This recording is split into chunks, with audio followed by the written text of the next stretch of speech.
So today, I wanted to just kind of finish up where we left off on the FARs. I know you guys already looked at them, you know, and read through them and stuff, but some of those ones that, those red box ones, I just wanted to continue to cover a little bit more and kind of, I guess, go a little bit more in depth from the dispatch side and kind of what you guys need to know about those rules specifically as a dispatcher later on, and then, you know, even for when you guys like do interviews and things like that, because a lot of those FARs that you've seen in there are going to be ones that you know, you'll get asked about or you'll get tested on, or they'll ask you in interviews, you know, especially like you guys read the ones like about the dispatcher responsibilities and the captain responsibilities and then the joint responsibilities. A lot of those things are ones that you just flat out have to have memorized. So I'm going to bring those up. Let's see if anybody needs a drink or a bathroom break real quick.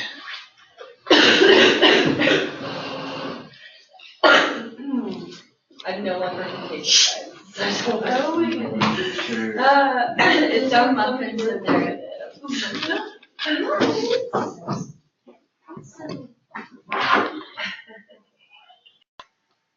See if I can bring this document up here. Should I get it on the screen?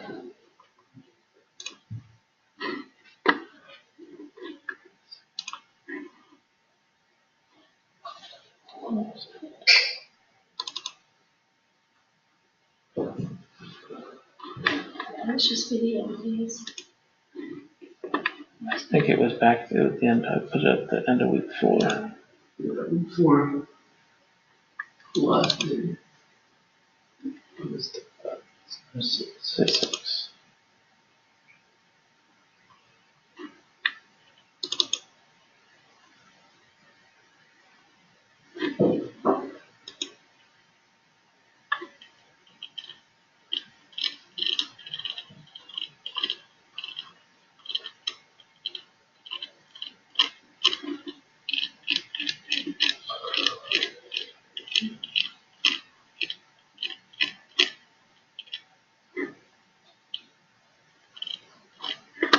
Switch this real quick here.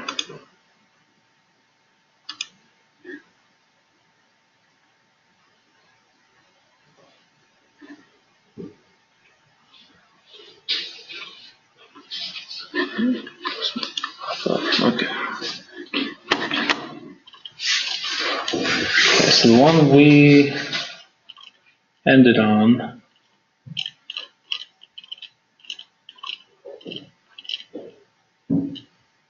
that was green on green. It's the dispatcher duty time, right? Mm-hmm.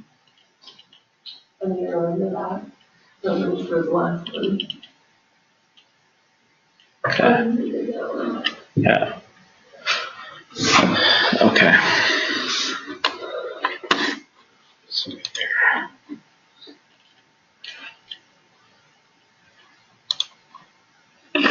Okay. All right. So yeah, I think that's the one we ended on. So that's the 10 hours of duty, 24-hour period. Then you need 1 day off for every 7 consecutive days, but they don't necessarily have to be within the days. They can be like at the end of the month, beginning of the month. Okay.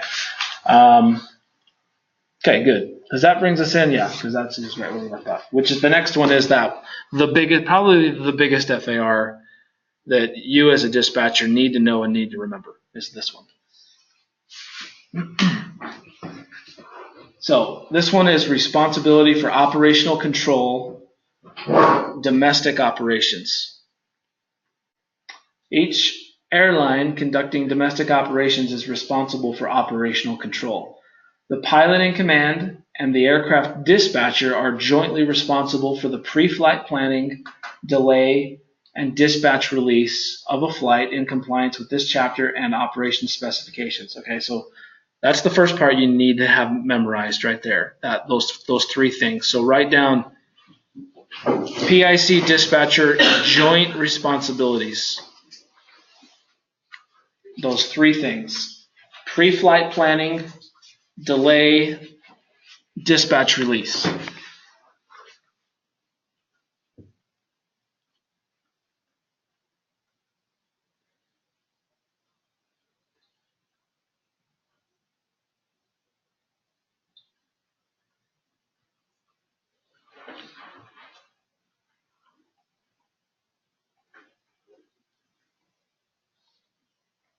Now you start looking at these things and you'll probably think to yourself, well, you know, in reality, sometimes it's kind of backwards a little bit with the way this says, but technically this, just remember this is the FAR standpoint here, but in all honesty, pre-flight planning, delay, and dispatch release are pretty much solely done by the dispatcher. Okay, but they're looked at from an FAA standpoint, they're looked at as joint responsibilities. Okay, so you'll get asked, you can get asked about this FAR in probably like 3 or 4 different ways. You'll get asked, what are the joint responsibilities of the dispatcher and the pilot in command? Then they might, as a separate question, they might ask you, what are the dispatcher's sole responsibilities, which are the next ones we'll read here in just a second.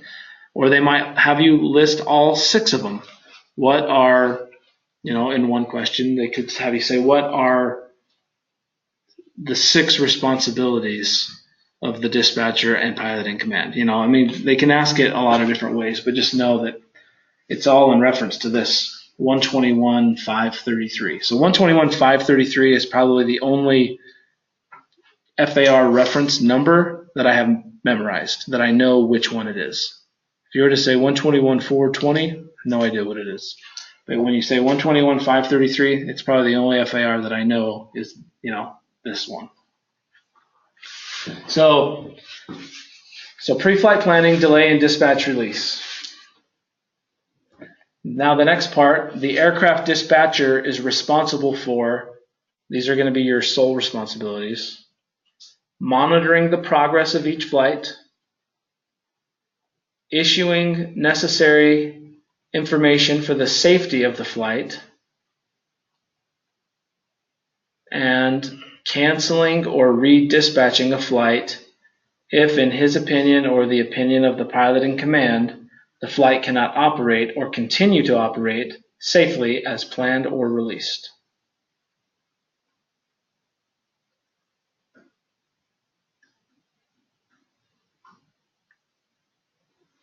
So it should be 3 joint responsibilities and 3 sole responsibilities.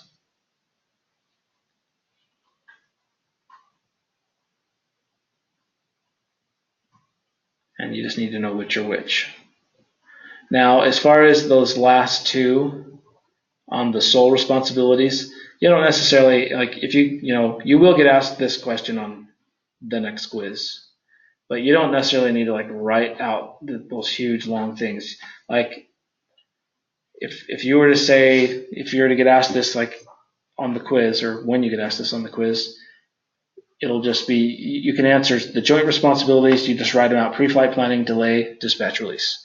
The joint or the sole responsibilities just would be monitor the progress of the flight, issue necessary safety information. You can just cut it down to just that: issue necessary safety information. And then the third one, you can just write cancel or redispatch.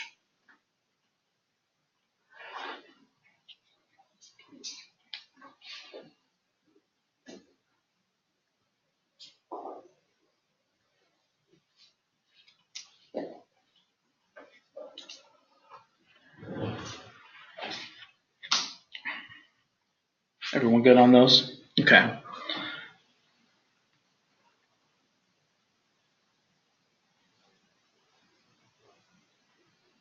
So the next little part, D, says each pilot in command of an aircraft is, during flight time, in command of the aircraft and crew, and is responsible for the safety of the passengers, crew members, cargo, and the airplane. Each pilot in command has full control and authority in the operation of the aircraft without limitation over the other crew members and their duties during flight time, whether or not he holds valid certificates authorizing him to perform the duties of those crew members. All that's basically saying is that as far as the plane is concerned and anything that's on the plane, passengers, crew, cargo, whatever, the pilot in command, the captain, is in charge of all of it. It's his responsibility, right? The next part is saying he has full authority and control over the operation of the aircraft. So that basically, that means a lot of different things, but primarily it just means that the captain has the final say as to the operation of the aircraft and the people that are on the aircraft. The captain, it also kind of mentions that he's in charge of all other crew members, even if he doesn't necessarily, like the captain is not a flight attendant, but he doesn't know how to perform necessarily all the flight attendant duties, but he is in charge of the flight attendants because he's the captain of the plane. So if that makes sense, that's all it's kind of referring to. Or any other person that's on the plane. If you're a jump seater, you are considered a crew member on the plane. You're just considered an additional crew member. So when they list you like on a dispatch release, or if they list you as an ACM. So you'll see PIC, like on a dispatch release, PIC, pilot in command. Then you'll see SIC, which is second in command, is the first officer. Then you'll see flight attendant, one or two, whichever many ever the flight needs. And then below that, you can see ACM, which would be like a jump seater, which just means additional crew member. So you, as a jump seater, you're expected to help perform crew duties if you're on the airplane because you're considered a crew member. So you have to concede to whatever the pilot in command chooses. So that's also including if there's other people, one of the other reasons that this is kind of brought up sometimes is when like FAA people get on the plane. Technically, the FAA oversees the airlines, right? But if you get an FAA guy on the plane riding, even if he's riding in a seat or if he's riding in the jump seat, he has to concede to whatever the pilot in command is doing. He has to, the pilot in command is in charge of him, or whether it be an NTSB guy, whether it be even a chief pilot that's over that captain. If whoever is sitting in the left seat of the aircraft is the one that's in charge of the aircraft, even if the CEO is on the plane or the president of the airline's on the plane, it doesn't matter. It's the captain that's in charge, and everyone on there has to do what he says. FAA, NTSB, like I said, anybody. So, In a while back, one of the captains told Chip Childs, "No, you ride the back. You want a jump seat?" Probably, Yeah. I don't know. I mean, you hear a lot of that kind of stuff, but I think most of it is just, those pilot myths, tall tales. I can't see anybody ever doing that, nor do I ever see a real reason that anybody would do that, but I'm sure, stuff like that happens. This next one, 535, is the exact same thing, except it's for flag operations. So it's the same stuff, though. So we don't need to necessarily read through it again. Then this next one is for supplemental operations, not really pertaining to us. So the next one we're going to look at here is 121.557, which is emergencies for domestic and flag operations. Okay, so in an emergency, so this is going to answer better for you, probably your question, right? In an emergency situation that requires immediate decision and action, the pilot in command may take any action that he considers necessary under the circumstances. In such a case, he may deviate from prescribed operation procedures and methods, weather minimums, and this chapter to the extent required in the interest of safety. Okay, so that first paragraph is basically saying if it is an emergency situation, the captain he has the authority to override any policy, any procedure, any FAR, anything that he feels that he needs to deviate from, that he normally has to comply with in the nature of safety or an emergency. So, if it's saying that, well, normally you're not supposed to, take a plane and, up from 35,000 feet and then just dive, straight down at 4,000 feet per minute, normally that's against policy. But, there was a guy dying or something on the plane, emergency situation, calls for breaking the rule, So basically saying he can break any rule, deviate from any FAR regulation, whatever, in the interest of safety. So in an emergency situation arising during flight that requires immediate decision and action by an aircraft dispatcher, and that is known to him, the aircraft dispatcher shall advise the pilot in command of the emergency, shall ascertain the decision of the pilot in command, and shall have the decision recorded. If the aircraft dispatcher cannot communicate with the pilot, he shall declare an emergency and take any action that he considers necessary under the circumstances. So that's kind of if he cannot communicate with the pilot in command. Whenever a pilot in command or dispatcher exercises emergency authority, he shall keep the appropriate ATC facility and dispatch centers fully informed of the progress of the flight. The person declaring the emergency shall send a written report of any deviation through the certificate holder or the airline's operations manager to the administrator, which is the FAA. A dispatcher shall send his report within 10 days after the date of the emergency, and a pilot in command shall send his report within 10 days after returning to his home base. So at the end of his trip. So 10 days from that point.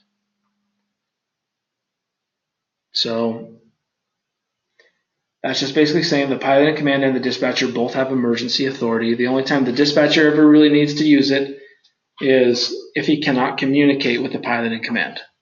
It's a lot easier for the pilot in command to declare an emergency, right? He's got the radio. He can just get on ATC. Hey, we're just declaring an emergency. For the dispatcher to do it, he's got to get on the phone, figure out which ATC center he even needs to call. It's going to take a lot longer. But if you can't communicate, then that's just what happens. A lot of times with us, and I think I was kind of looked at it or talked a little bit about it last time, but sometimes the pilots, just between like switching radio frequencies and things like that, sometimes they bump something or they hear the frequency wrong, and so they change it, and they go to the wrong frequency. Well, now they're on. Sorry, I get somebody that just keeps blowing up my phone. Like I keep hitting reject and they keep calling. So, hurry. Okay, back on track. So anyway, a lot of times you get ATC will call us and they'll say, "Hey, your flight isn't talking to us. They're not on the frequency."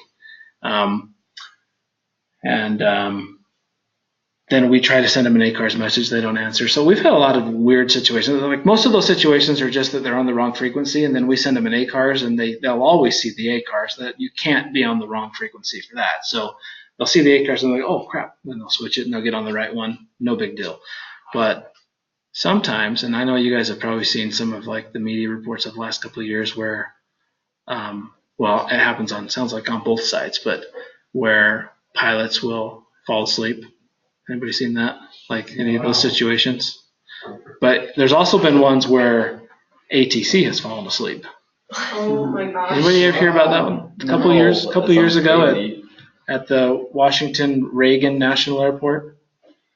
It was really late at night, and there was just one guy left working the tower, and he fell asleep, and there was a plane still coming in, and they couldn't get any response, and so they had to divert over it. But anyway, because there was nobody to clear them to land. That's an airport you have to have clearance to land in, right? So, but we've had ones in at SkyWest. I'm bring my map back up here for a second. We've had ones where there was a guy going he was going somewhere. I think it was like Burbank to Denver with the flight that he was supposed to do, and once he got somewhere over eastern Utah, we get a call from ATC saying, "Hey, your this guy, whatever flight number guy, he's not responding. Typical scenario for us. We just, okay, we'll send him an ACARS. Do it. Get off the phone, do it. He never responds to the ACARS.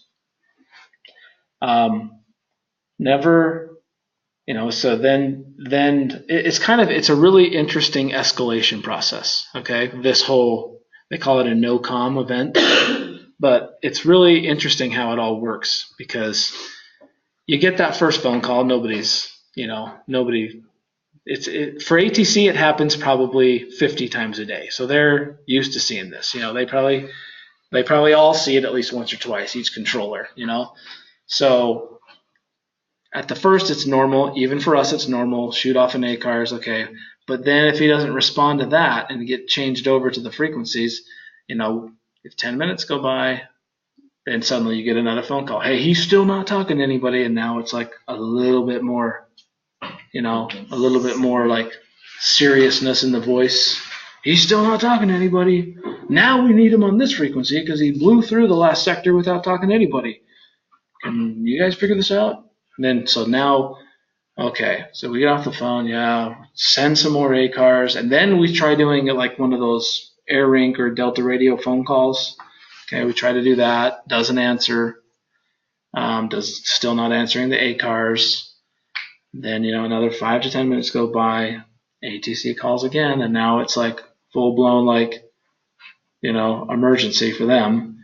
Okay, we're clearing traffic out of this area because your guy's not talking to anybody. Start freaking out. Now it's getting to the point, like, if it goes more than 25 minutes with him and not talking to anybody, at this point they're now talking to what is that government? Can't remember the name of it now for whatever reason. Anyway, but it's basically talking to the Department of Defense to scramble a jet. Okay, so now they're okay, well, we're talking to but I can't remember the specific one they were saying. It's NORAD, anyway, something with an N. NORAD? Yeah, NORAD, I guess. Yeah. Anyway, but they scramble jets out of Colorado, Springs right there by the Air Force Academy area. So anyway, so they're okay, well, we're talking to NORAD. They're going to be, we're going to be launching somebody up to go check it out if he doesn't start talking to somebody. And anyway, so still goes by, and now, at this point, so it started with him over here, or not over here, more over here, crossing the Utah-Colorado border. Now he's over here. Now he's supposed to be going to Denver, okay? So at some point in this area, central Colorado, you're supposed to start descending. You start doing your descent into Denver. Okay, this guy is now from an ATC point, you kind of look at it as okay, well, this guy's landing in Denver, so you start giving him instructions to start descending via one of the star, whatever star he's on, right? And the other thing is his plane. It doesn't automatically happen. They've just got the plane on autopilot, so it's just set 35,000 feet on this direction, following their flight plan. But in order to put it into the mode that actually will descend on the star, because that can all go on autopilot too, and it'll just automatically start descending for you. They have to switch that over though. They didn't switch that over though in this case, right? And so, yeah. So now you really, that's a lot more alarming, obviously, because now he's blown through his initial descent point, right? The initial fix for the star, which also, it tells you more about what's going on inside the plane, right? There's one thing just to think that they're just in there chatting it up or whatever, doing something on their tablet, whatever, just on the wrong frequency. That's one thing. That's how it starts out. But then blowing through their descent point means that nobody's even now paying attention to that, right? That's something that should flag. Anyway, so now a few more minutes go by. Now they're over Denver pretty much, but still at 35,000 feet, just going east. And still not talking to anybody. So anyway, So yeah, so now at this point, this is kind of where we're at the point where they're telling us that they're going to need to launch a jet to go up there and buzz the cockpit, basically. So now, a few more minutes go by. Now they're like actually crossing into Kansas, still going. And it was somewhere like just over western Kansas and honestly what happened is they both were just asleep, but both ended up getting fired. Are you serious? Yeah. But yeah, they caught it over here and So they did send up a jet then? they didn't. I don't think it got to the point where they did because, I think when ATC says that, it's kind of just more trying to get your boots running, on our side. So how'd they end up waking up then? Well, Just I like think woke they up. just woke up. Yeah. Oh, Somebody like, just oh, woke shit. up. Yeah. Crazy. But yeah, they were a good 150 miles east of Denver though at that point, past where they were even supposed to Just like land. recover, just like turn around and be like, oh, sorry guys, For we're all way the off. Well, passengers, the thing is they had to, because they had overshot that. It was a normal flight, normal day, good weather. They weren't planned with extra fuel. They didn't need an alternate or anything. So once they realized they were 150 miles past Denver, they couldn't. They didn't have enough fuel, like legally enough fuel. They probably had enough fuel, but you have to always remain with 45 minutes on board at least. So once they realized the calculation, they ended up having to divert into like a small city. I think it was Garden City, Kansas, or something there in West Kansas, and had to get more fuel, and then relaunched and went to Denver. But Passengers were yeah, Yeah, this right? this was several years ago. Andrea, did you by chance ever hear of this? Yeah.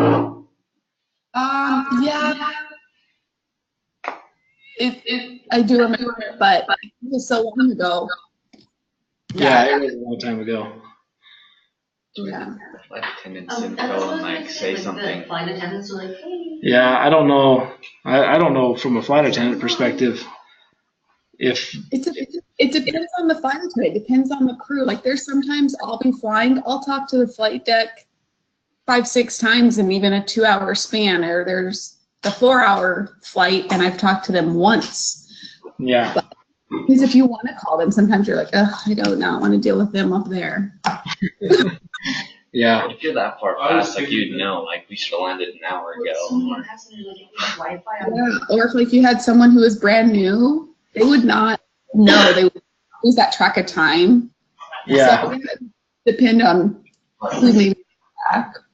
or just shows you can put it out there and see if that. Yeah, that's what and I don't know if it was something like work. I mean, especially if you're a passenger and you're like looking out the window and like, that's Denver, I personally would think that would be what I would see, but I'm not sure, you never know like what's going on. Like But what we were saying too, a lot of the airlines still have like where you can track your own, yep, like everything. So I always turn mine on and just like leave it on the screen. And like on that, see. on the bigger planes, yeah. But that's way more common now. Like, Yeah.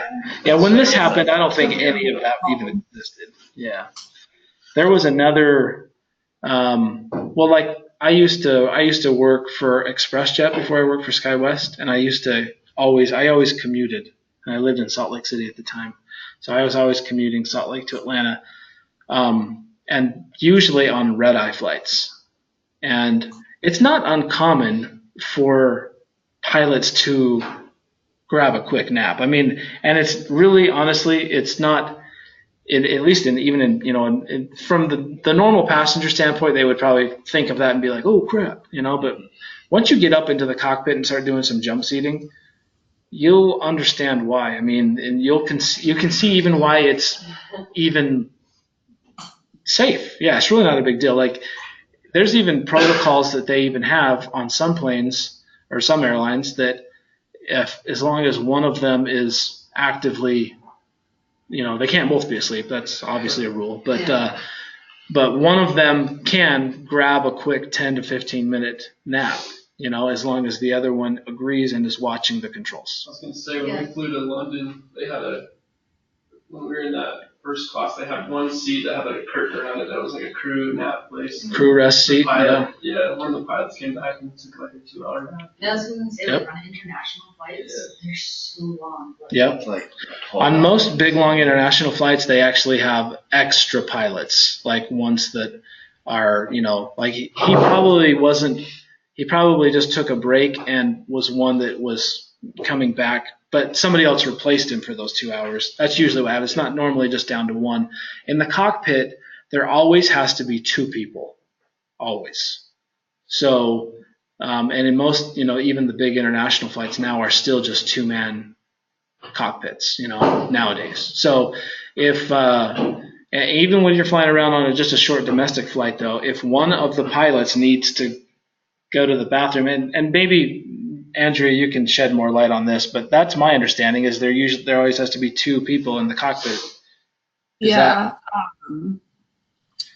So even on the 200, but on all our aircrafts, and over the years I've been flying, the procedures have changed. But yes, if a pilot comes out, typically the forward or the flight attendant working in front goes in, captain comes out, flight attendant goes in, and then flight attendant and captain are in the back. But even on the 200, we do the same thing. So the flight attendant will go in with, say, the first officer. Captain will be out, do the bathroom, walk of shame. And it's really nice on our bigger jets now that the bathroom is just right there in the front. But yep, that's always standard procedure. I've never had one of them come out, and I've had one just food poisoning, sick, and we were able to get in there every time he needed to come out. Wow. Yeah. Now, if you're a jump seater can take place of that second person in the cockpit. So a lot of times if you're jump seating around and one of them, somebody needs to go to the bathroom, then a flight attendant does not necessarily need to come in because you're in there. So But can you sit in the captain's chair? if you wanted to, get up there and snap a photo, I'm sure you can. There's not usually, yeah.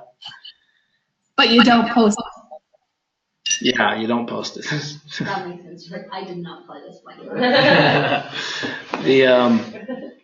You also kind of don't you have to kind of maneuver like the drink cart to kind of like block the aisle, or is that a procedure? That procedure, I'm going to say that procedure went away, I'm going to say about 3 years ago, and there was a lot of fuss over it. Some of the captains were like, oh, I still want you to put the cart, but then it really became, well, what's this 200 cart going to do when someone pushes it into us?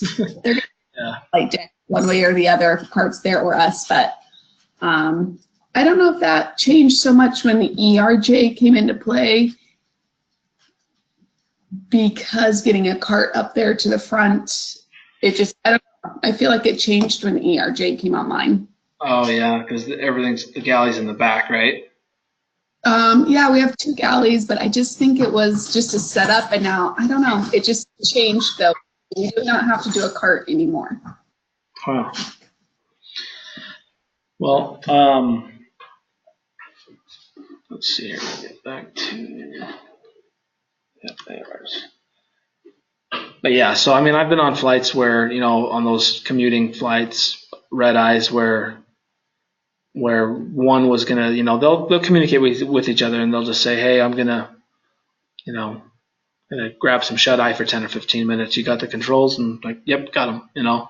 But I mean, I remember sitting in that jump seat, just kind of like watching it. The first time I really ever saw it and saw the first officer kind of dozed off and everything was good. You could tell that he was more tired though. The captain was cool. He was looking around and, messing with lights and controls. He was actually doing some studying because he was going to be doing a line check or something the next week. So anyway, but then the first officer kind of came back too, and then the captain's like, hey, well, mind if I take 15? And okay, yeah, first officer got the controls now, but the first officer was still kind of tired, and so the captain, he was just kind of sleep, kind of more like this, and the first officer was just kind of like leaning back, kind of head resting against the back of his chair there, and I just was watching him, but and the captain was out, And then the first officer, he was just like, his eyes were just like so heavy, but he was like, there were several minutes where he was just also kind of, but 5 minutes after that, he'd be like, kind of just startled awake, But yeah, I'm sitting there looking at it, I'm like looking around like I'm the only one awake in this cockpit. But I never felt unsafe, or anything like that, it was a radio call that I think even like woke him up, but it was just a matter of minutes, but it was interesting to see, I guess, from a jump seater perspective. So, but the other thing that can happen in planes, especially when they're not talking to each other, is if they get into situations like where, has everyone heard of hypoxia? So hypoxia is like, where, you can lose the oxygen, where if there might be a slow leak, or there might be, it could even be sudden, but the more dire situations are when the plane is slowly losing pressurization, and there's warning systems to kind of tell you about this, but you can get, depending on the altitudes and different things like that, and depending on, sometimes you fly through different areas of like ozone concentration and stuff like that as well during different times of the year. But if you're not watching like the O2 levels, you can get hypoxia. It's just basically not having the oxygen necessary to at altitude. So then if you get into that situation, then both people can become unconscious. And I mean, there's been planes. It doesn't really ever happen, with airliners, but there's been planes. There's been, I think, a couple of famous, people that have crashed like in their private jets where they got hypoxia, and then the plane just kept flying and flying and flying, and in same situations, they stopped communicating with ATC, not talking to anybody. That one was going from like Florida to somewhere in the Midwest, but completely past their destination, not talking to anybody. They scrambled jets up there, and the jets were able to get close enough to see that when you lose that pressurization inside the plane, it actually will cause the insides of the windows to ice up. And so they could, once they got close enough to the plane, they could see ice on the inside, which tells them everything they need to know, that they were unconscious and lost pressurization. So the plane just continued until it ran out of fuel, and then just crashed. But there is really nothing unless it's headed for a metro area where they need to shoot it down or something before it, in lieu of crashing into. But they ended up crashing somewhere just in the middle of no man's land somewhere. But that was somebody, I can't remember who it was, but it was somebody famous that happened to. I'd have to Google it to find out. But anyway,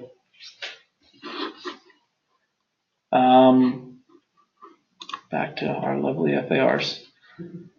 So that's the emergency authority. Does everyone kind of grasp that good? Okay. This next one here is engine inoperative landing. Okay? Except as provided in paragraph B of this section, whenever an airplane engine fails, or whenever an engine is shut down to prevent possible damage, the pilot in command must land the airplane at the nearest suitable airport in point of time at which a safe landing can be made. Okay? Now, paragraph B is just saying if it's a plane that has 3 or more engines and it just loses 1 but still has 2, then they can continue. But we don't deal with 3-engine planes. So if it's a plane that has 2 engines and one has to either be shut down or just fails and shuts down on its own, then the procedure is that it has to land at the nearest suitable airport at which a safe landing can be made. So now, going back to kind of all this discussion we've had about performance, right? We plan everything in this class, and once you dispatch even for real, everything we do is based on one engine. Our takeoff weight is based off of one engine performance. Our landing, our drift down, our everything en route is all based off of one engine. So we're demonstrating that our planes can take off on one engine, fly the entire route on one engine, land on one engine, and even using those drift down methods show that they can clear obstacles with one engine. However, if it ever actually happened that they lost an engine, they never obviously continue. Even though that we show the planning and the performance for them to do it, they never actually go. Their FAR states that they have to land at the nearest suitable airport. Now, when we talk about nearest suitable airport, it's kind of a big thing as far in the dispatch world, as far as all that is concerned. Understanding what the nearest suitable airport actually is.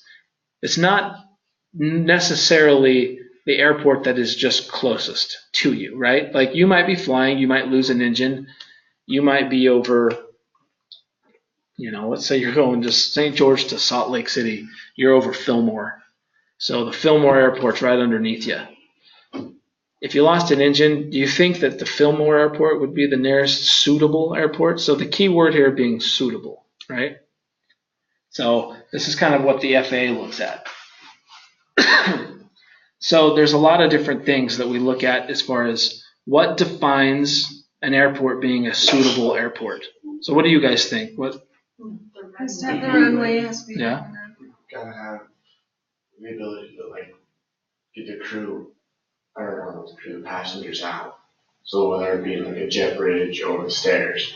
Yeah, it's definitely a concern. So you guys probably write these down because this will be a quiz question as far as what defines an airport being suitable.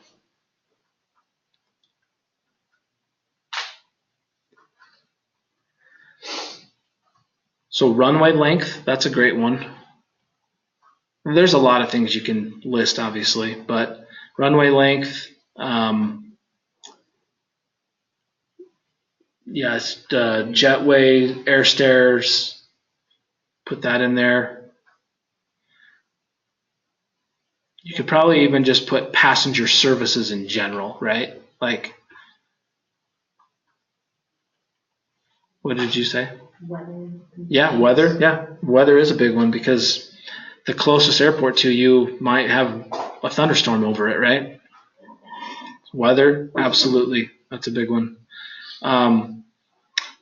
Also, availability of, say, like if it's a medical emergency, because so this not only applies, this is talking about one engine failing, but the nearest suitable airport thing really can be wrapped into any emergency, right? So if you have a medical emergency, not necessarily an engine failure, but a medical emergency, nearest suitable airport for that, what are you going to probably be looking for that? Hospital, yeah. You don't want to be landing out in the middle of Podunk town waiting for an ambulance to come for 3 hours. Yeah, exactly. So with regard to medical emergencies, the suitability of the airport is huge, right? So you usually want to be somewhere where they are going to have a hospital close and, something there already on the ground waiting for you to land. So medical personnel, medical services. Let's say even if it is an engine inoperative or even any other type of a mechanical emergency, what with regard to mechanical stuff, what do you think as far as that suitability? You probably want some sort of basic maintenance, so you don't have to actually get a semi in there to take the plane apart and drive it somewhere else. Yeah, like mechanical or maintenance services available potentially. Now, you're not going to base it all off of that. Now, the big thing there is there's different levels of emergency, right? So if you have a suitable runway that you could land on, you lose an engine, and you're taking now. The other consideration here is that even if the airport right underneath you had good weather and is otherwise a suitable airport, it's still not necessarily going to be the closest airport because the one maybe 50 miles in front of you would probably be closer after you start descending down. I mean, you do a circular descent down and land, but it's not going to be any closer than the one 50 to 60 miles in front of you that's just as suitable either, probably further away. So when you're looking at the suitability of an airport, it can be kind of scrutinized a little bit after the fact. I mean, everything always is Monday morning quarterback with the FAA type stuff, like they look back and like, well, you could have gone here. I mean, maintenance at the end of the day isn't necessarily going to be like a driving factor. Like if it's an emergency, they're not going to put necessarily a lot of weight on whether that the certain area had maintenance available, because I mean, our entire airline, I mean, every day we have road trips that we have maintenance crews that have to drive 10 hours to go to some small town somewhere to fix an airplane. That happens almost every single day. So yesterday we had one in Winnipeg, Canada. Now that's a bigger town, but we don't have maintenance there. So they had to drive from Colorado Springs to Winnipeg. Oh my God. We had one in Wichita. We had one in where else? There was another one. Well, we seem to always have them out in Virginia, out in Norfolk, Virginia. I always got to drive to from either Nashville or Detroit. So anyway, but those don't necessarily have any bearing on whether maintenance will be able to get there regardless. So the first primary thing is getting the plane on the ground into a suitable area that has services or meets your needs from the emergency standpoint, right? Or the passenger standpoint, medical emergency or whatever it is. So yeah. So how many things do you guys have written down then? Runway landing, the air stairs, passenger services, weather conditions, availability of medical, What about, maintenance services. like, does it have to have like any kind of ATC or any special like radar or anything? Not necessarily. In fact, a lot of the airports we fly into are no tower airports, similar to St. George. Like St. George, if you're flying over this area and you had a medical emergency, St. George would be a very suitable airport for any airline, honestly, whether it be a big, huge passenger jet, big wide body jet flying over, hospital close. There's not necessarily going to be maintenance. There's not even maintenance for SkyWest. So, and this is our headquarters. So but it would be suitable. It's a nice big long runway. There is no ATC or any tower here. So where do we have maintenance then? So like, for sure. Bases. I mean, is there one in Denver? Because why would they go from Colorado Springs instead of from Denver? Denver is a line maintenance base and Colorado Springs is a hangar maintenance base. So it's two different types of work that they do. Okay. All of our hub airports have at least line maintenance. However, some of them also have a hangar maintenance. So like Salt Lake as an example, has hangar maintenance and line maintenance. Seattle has, So what's the difference? it's just what they can do, basically. Hangar maintenance can do a lot more big maintenance items and most likely have parts to fix stuff. Line maintenance is really just more for like plane pulled into the gate and we got an armrest broken here, we've got just little more minor things that don't require taking a plane to the hangar that can usually be fixed at the gate. That's the best way it's defined for between line and hangar. Now there's still mechanics though. We do still have people, that like if we have a plane break in Wyoming somewhere, so it's common to send somebody from Denver. Sometimes it's even common to have somebody from Colorado Springs drive and then even pick up somebody from Denver and take it. And line maintenance stations will also have a certain availability of parts as well, just not as much as a hangar would have. So that's the biggest difference. But our hangar bases are, we have Portland. So anywhere that has a hangar would also technically have line maintenance as well. I mean, they'll do both. But Portland is a hangar, although they don't do much anymore. Seattle is line maintenance only. San Fran is line maintenance only. LA is line maintenance only. But Fresno and Palm Springs are both hangar. Then you got Boise, which is hangar. And then you got Tucson, which is hangar. Phoenix is line. Salt Lake City is hangar and line. Denver is line. Colorado Springs is hangar. We've got them all over the place. They're building a hangar in Oklahoma City. Minneapolis is line. Milwaukee is hangar. Chicago is hangar and line. South Bend is hangar. Fort Wayne is hangar. Detroit is a hangar and line. Nashville's a hangar. I mean, you got them all over the place. So they'll usually have to go from those places. So we try to place them so that we've got coverage all over the place, but we've got huge gaps like down in Texas and some areas where Nashville kind of has to cover a lot of ground. Anyway, the other thing is just the big thing just to put on there if you don't have it already is just the performance, like the landing performance. So the runway, like we put runway length, but I would even just kind of tie in runway performance. Like a lot of times planes can land. It's easier to land than it is to take off as far as performance is concerned. So sometimes you might have a runway that you could land at, but not take off from. I'm sure you guys have seen this has happened several times, but like Southwest and even several different airlines land at the wrong airport accidentally. You guys seen those times, like when they happen? One recent one that kind of fits the bill of what I'm talking about was there was a Southwest flight that was supposed to be landing in Branson, Missouri.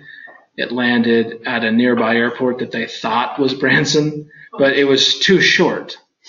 And so they landed. They were able to stop the plane. They had to really kick the brakes, but they stopped the plane on that runway. However, once they deplaned the passengers, it did not have the performance to take off.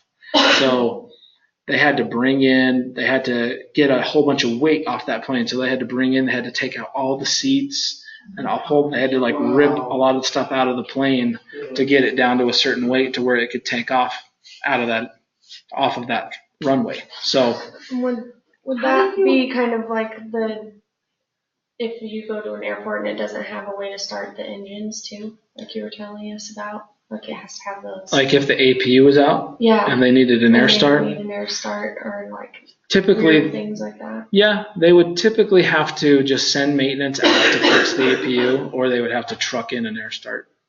But in that case. But just because you can land doesn't mean you can take off. That's kind of the big thing. It requires a lot more runway to take off than it does to land. You'd also have to consider your fuel and stuff like that. Yeah, right? Or your absolutely. ability to refuel. Yeah, typically, even just services to be able to even get fuel, is good too, because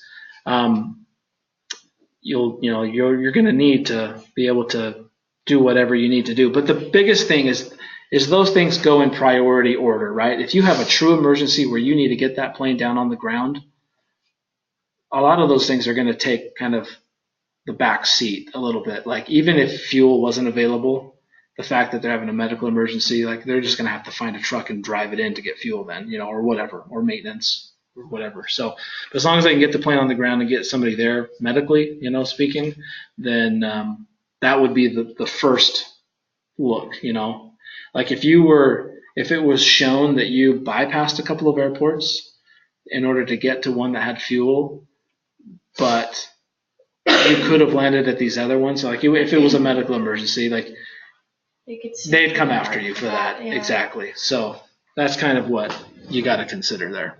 So it really just depends on what kind of emergency you're having.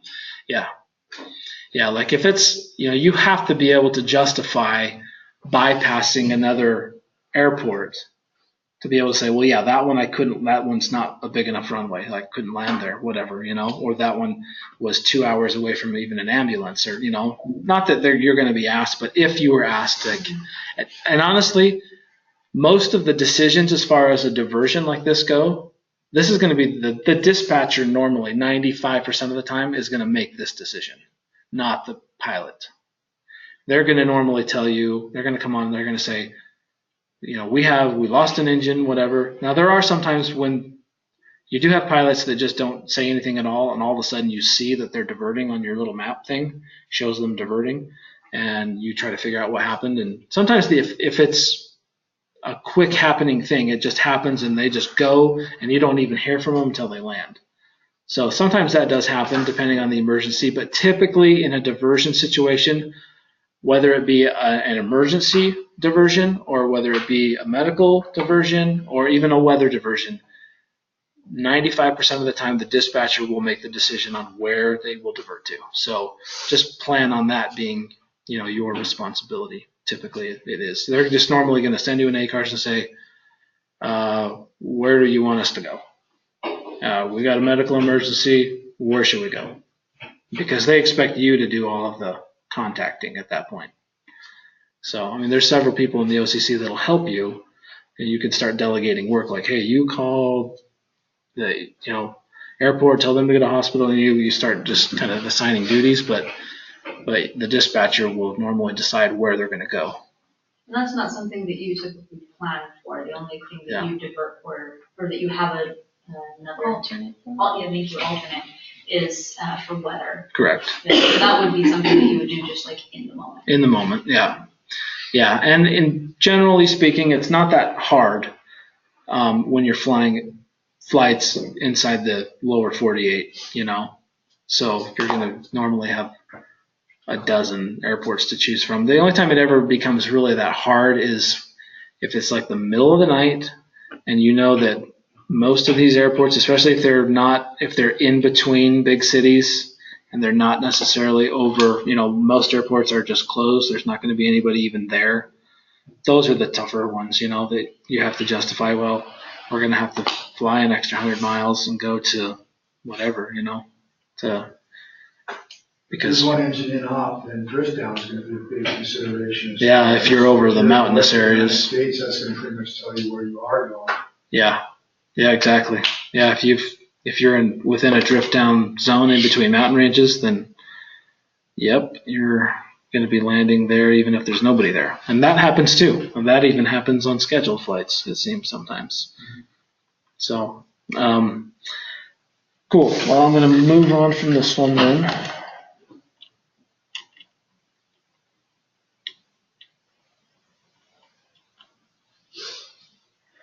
This thing kind of lists some of the other considerations, air traffic congestion, familiarity with airports, but this also is still talking about when you have more than two engines. Okay, 121.593. Except when an airplane lands at an intermediate airport specified in the original dispatch release and remains there for not more than 1 hour, no person may start a flight unless an aircraft dispatcher specifically authorizes that flight. So all this is saying is that, now this is talking about a situation where you have intermediate flights, or I should say, they don't normally call them intermediate flights, but like you can have flights, like SkyWest doesn't necessarily do any flying like this. We do some, I guess, but there's a couple of routes that we do. But this is kind of more like you see like how like Southwest flies. Does anybody kind of know the different models of how airlines work? Like you have what's called a hub and spoke model, and then you have just a kind of a point-to-point model. So like airlines like Delta, United, American, they have their huge hub airports, right? And all of the flights usually go in and out of hubs. So you don't normally have, like if it's like being here in St. George, you'll know that if United was going to add a flight here, it's like, this is an outstation. St. George is not a hub for United, but if United is going to add a flight here, it's always going to be to one of their hubs. So you can narrow it down real quick. Okay, well, we already have a Denver flight.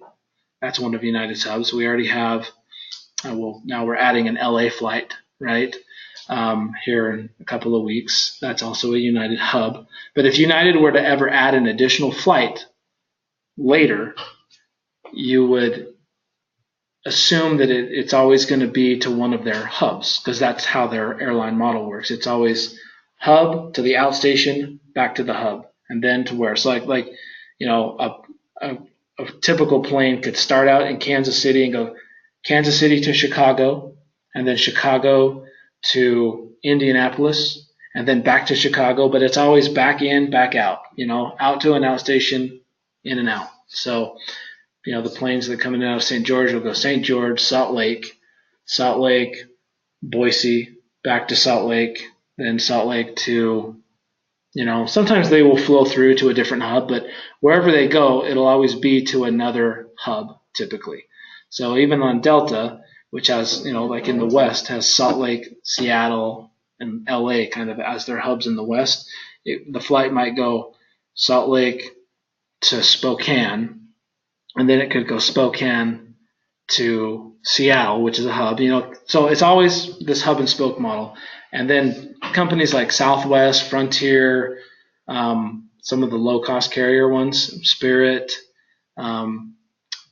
they do more of what's called point-to-point flying, where instead of going in and out of hubs all day, like it'll start out, like a flight will kind of just work its way across the United States. Like it'll start out in like Fort Lauderdale, and it'll go Fort Lauderdale to Atlanta, Atlanta to Kansas City, Kansas City to Amarillo, Texas, Amarillo to Albuquerque, Albuquerque to Vegas, Vegas to Reno. Like, it doesn't do this in and out of hubs type model. Even though several of those are considered their bigger airports, for Southwest, that's all called point-to-point flying the way they do it. So when you do flying like that, usually it's the same flight number from Fort Lauderdale all the way to Reno, even though it's like 6 or 7 flights in that whole mix. A lot of that are just, it's considered they don't always list it as the same flight number, but you'll look at Southwest, and if you look at a lot of their flights, you'll notice that the flight, whatever flight number 501, starts the day in Fort Lauderdale and ends the day in Reno, but it has like 6 stops.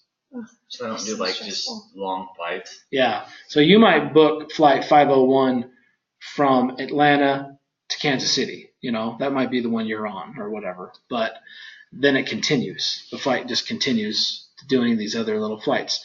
Anyway, a lot of airlines will fly like that, but those are considered intermediate stops. And so from a dispatcher perspective, you can actually send a release. Now, most airlines don't do it this way, but you could do it this way, legally speaking, from the FAA standpoint. You could send a release that just had the plane going from Fort Lauderdale all the way to Reno with all of those stops on there as one dispatch release, if you wanted to, as long as it didn't spend more than an hour on the ground at any one of those stops. And they usually don't. They're usually not on the ground. Some are if they're planned to do other things, but they're usually not on the ground. You've seen airplanes. They come into a gate, they unload, and they load up, and they're gone. That's usually what happens. Yeah, in some cases it does. Yeah, but if this is saying that it does not need a new dispatch release if it's under an hour on the ground. That's crazy. So what if it's planned to not be on the ground for under an hour or over an hour, but then it gets delayed or something happens? Then you would need a new dispatch release. Okay. Yep. And typically, honestly, even at Southwest, even though they use a lot of the same flight numbers to go across country like that, now in that case, it would need to be the same flight number, the same plane, the same crew, doing all of that if it was all going to be on one release. But typically along those routes, at some point you're going to change crews, and sometimes you might even change planes. If that ever happens, like this is assuming that it was the same flight number, the same plane, the same crew the whole time. So, but then if you ever did take a delay, then it would need a new dispatch release anyway. So, but typically all airlines do a new release for every flight. So like at SkyWest, there's only a couple of flights that we have that would fit that mold, and one of them like goes Denver to Jamestown, North Dakota, and then Jamestown to Devil's Lake. It just, instead of going back in and out of a hub. But we do a new dispatch release for every flight. I worked at a company before. The first company I worked for was called Great Lakes. They're out of Cheyenne, Wyoming.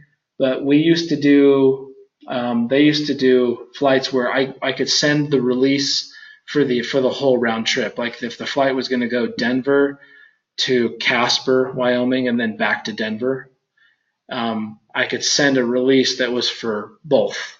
And then all they would have to do is just get weather instead of getting a dispatch release once they got to Casper. So anyway, but that's rare. But that's what that means, though, is that if it's on the ground for longer than an hour, then you got to do a new release.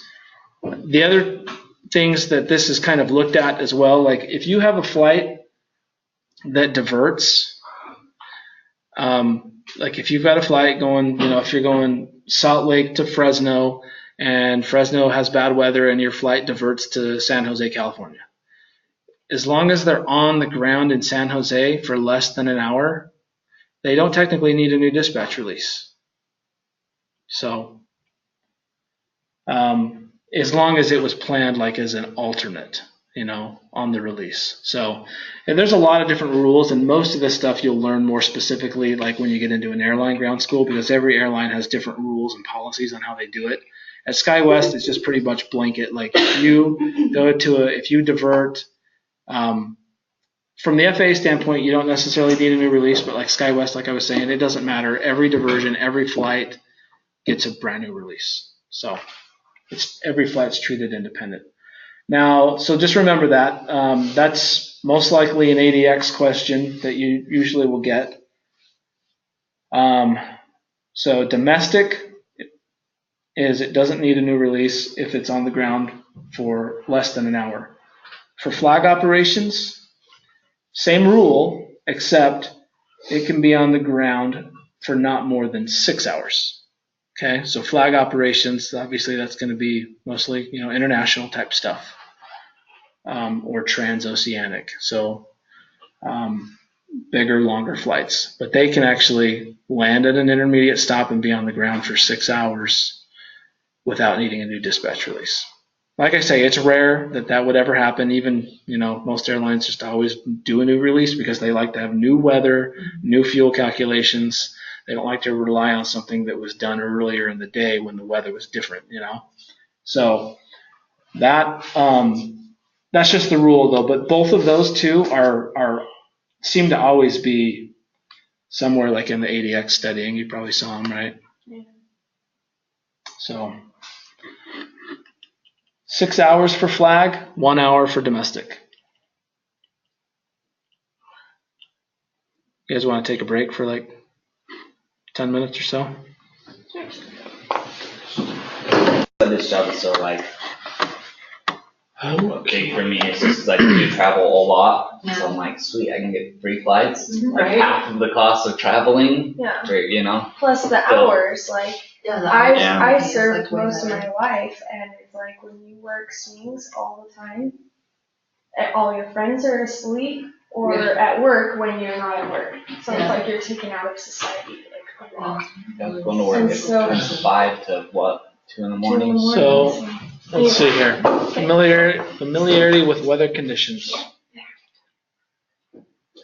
So this is just basically saying domestic and flag operations, no dispatcher may release a flight unless he is thoroughly familiar with reported and forecast weather conditions on the route to be flown. Pretty straightforward. Aircraft dispatcher information to the pilot in command for domestic and flag operations. The aircraft dispatcher shall provide the pilot in command all available current reports or information on airport conditions and irregularities of navigation facilities that may affect the safety of flight. Before beginning a flight, the aircraft dispatcher shall provide the pilot in command with all available weather reports and forecasts of weather phenomena that may affect the safety of flight, including adverse weather phenomena such as clear air turbulence, thunderstorms, and low altitude wind shear, for each route to be flown and each airport to be used. During a flight, the aircraft dispatcher shall provide the pilot in command any additional available information of meteorological conditions, including adverse weather phenomena, clear air turbulence, thunderstorms, low altitude wind shear, and irregularities of facilities and services that may affect the safety of flight. So this is basically just saying the aircraft dispatcher is responsible for keeping the crew, the pilot and command, updated with what's going on weather-wise. So that's seemingly an obvious part of your job, right? You give all of the weather reports. So initially when you give the dispatch release or when you send the dispatch release, it has several things kind of tied into it, attached to it. It has all the weather on it or attached to it. It has a lot of these like convective sigmets and the turbulent stuff, the PIREPs, all of that stuff is in there, like in the weather package. So there's a weather package that is part of the dispatch release. And all of that stuff that it's talking about is in that weather package, like the current version of it, I guess. Obviously, once the crew finally gets the release, you're talking, that's like 90 minutes to 2 hours after. So some of it might need to be renewed. So if anything is new, sorry, Doc, if anything comes up that like changes, then you are the one that just needs to keep the crew updated as to what's changing. You know, and like I was saying before, it's like sometimes you can plan a flight and, there's no thunderstorms out there along this route at all, so you're thinking it's going to be fine, and then it comes time for them to push, and then all of a sudden you take another look at his flight, and then you see big glob of thunderstorms right in the middle of his route. So kind of your responsibility there to kind of, okay, well, crap. Well, maybe I need to hurry and catch them before they leave, add some more fuel. Maybe I need to change the route. I need to update them, because if they go look at the release, they're going to just think, oh, well, it looks like a nice flight, no extra fuel.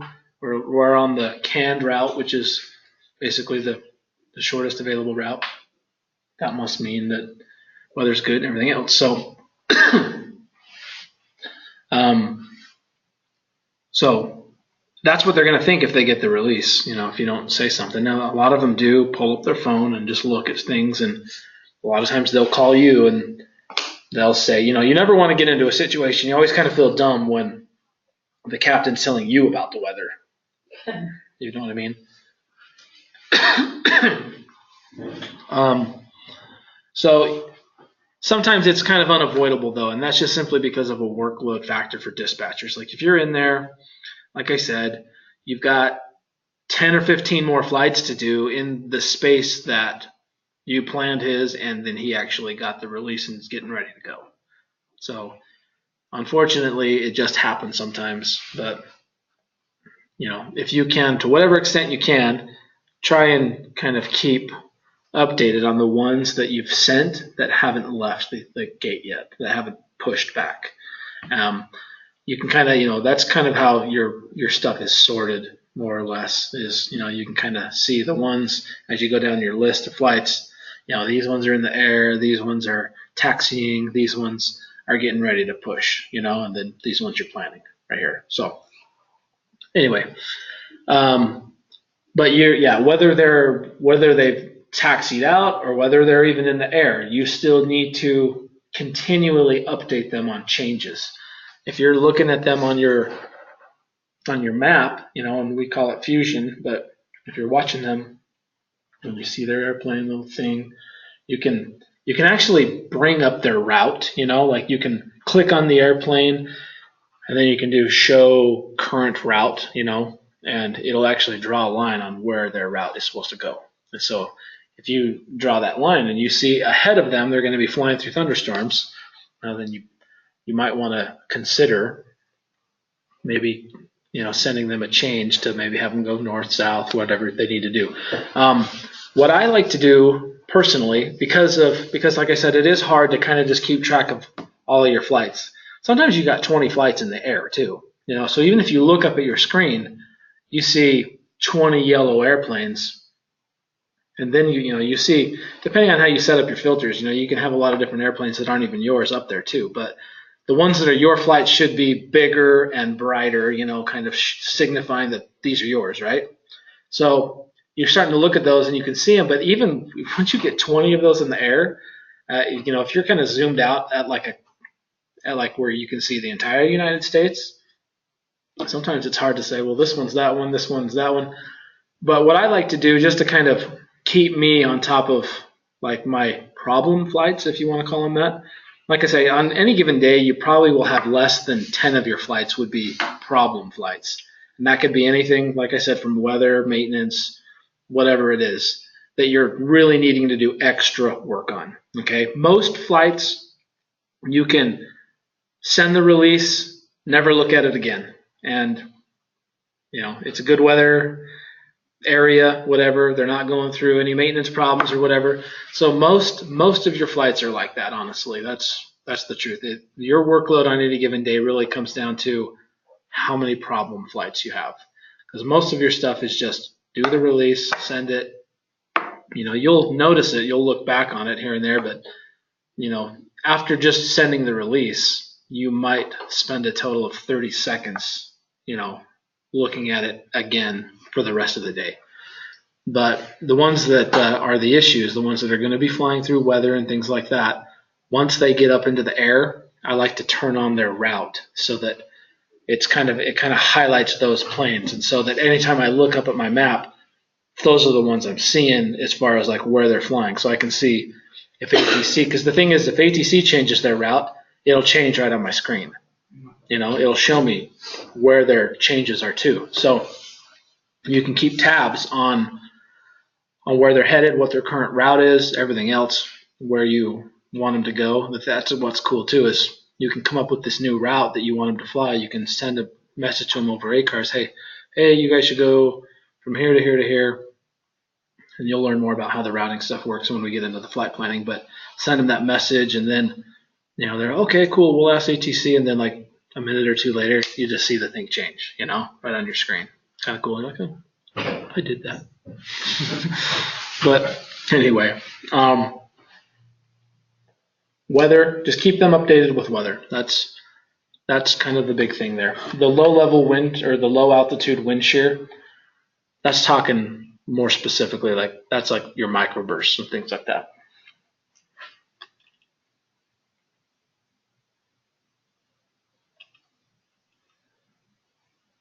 Communication and navigation facilities, domestic and flag operations. Except as provided in paragraph B of this section, for an airline conducting flag operations, no person may dispatch an airplane over an approved route or route segment unless the communication and navigation facilities for the route, for the approval of that route or segment, are satisfactory or in satisfactory operating condition. So kind of just goes back to what we've talked about before, though. Like, if you're planning a flight, you have to make sure that during that entire flight, he's going to have the two-way communication. And you also have to make sure that whatever navigational facilities you're using for that flight, whether those be ground-based, satellite-based, nav-based, you know, are functioning all along the route. That's all that means. If because of technical reasons or other reasons beyond the control of the airline conducting flag operations, the facilities required, if they're not available over a route or route segment outside the United States, the certificate holder, which is the airline, may dispatch an airplane over that route or route segment if the pilot in command and dispatcher find that communication and navigation facilities equal to those required are available and are in satisfactory operating condition. So just means that, same thing, as long as you have backup facilities that might potentially be in place or will be in place in case the ones you want to use aren't working, as long as something else would be working, that's, you know, that's all that's really referring to there.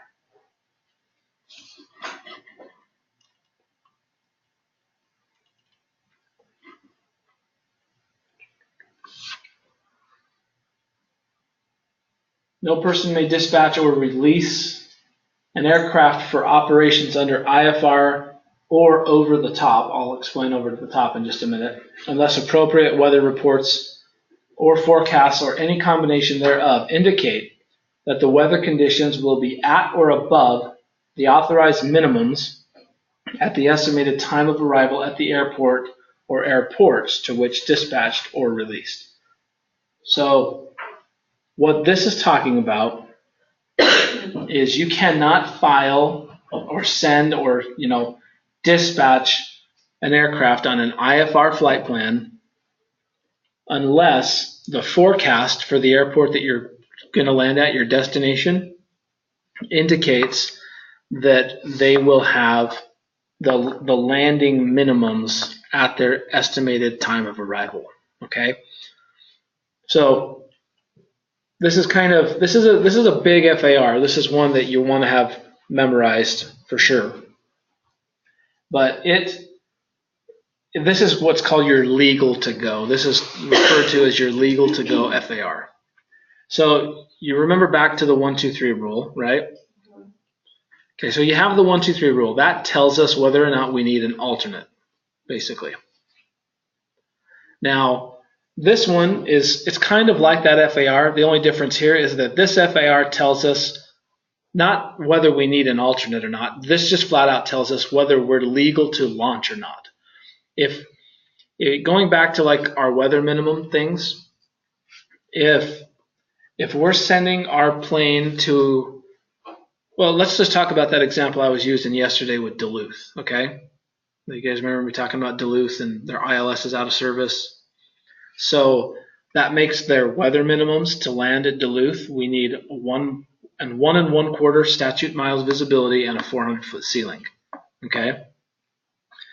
If when I'm dispatching a flight to Duluth, if the TAF, the forecast for the destination, if I figure out what my ETA is, and then if my ETA doesn't have at least 1 1/4 and a 400-foot ceiling, then that means I'm not legal to send the flight at all. It's not even legal to take off from the origin.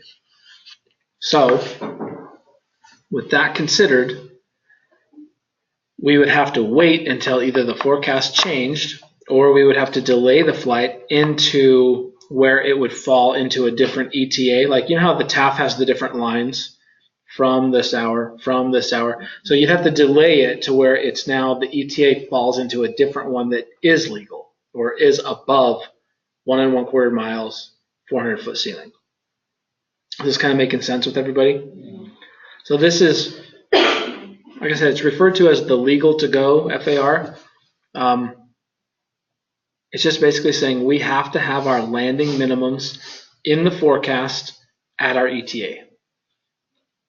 Either that or we would have to delay it to where it's into a different ETA. So you can't send the release though until your ETA has your landing minimums in it. Now you're going to see this. It's one thing to obviously read about it and talk about it like this, but don't worry too much about thinking about this, I guess, a lot.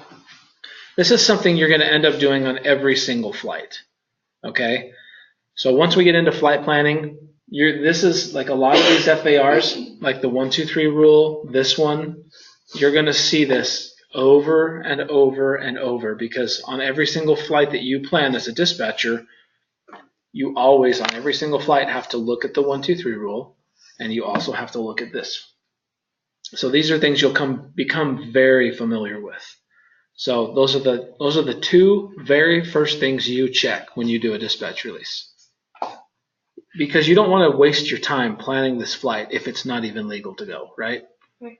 If you get a flight, the very first thing you want to do is check your ETA versus the TAF and the weather, whether it needs an alternate and whether it's even legal to go.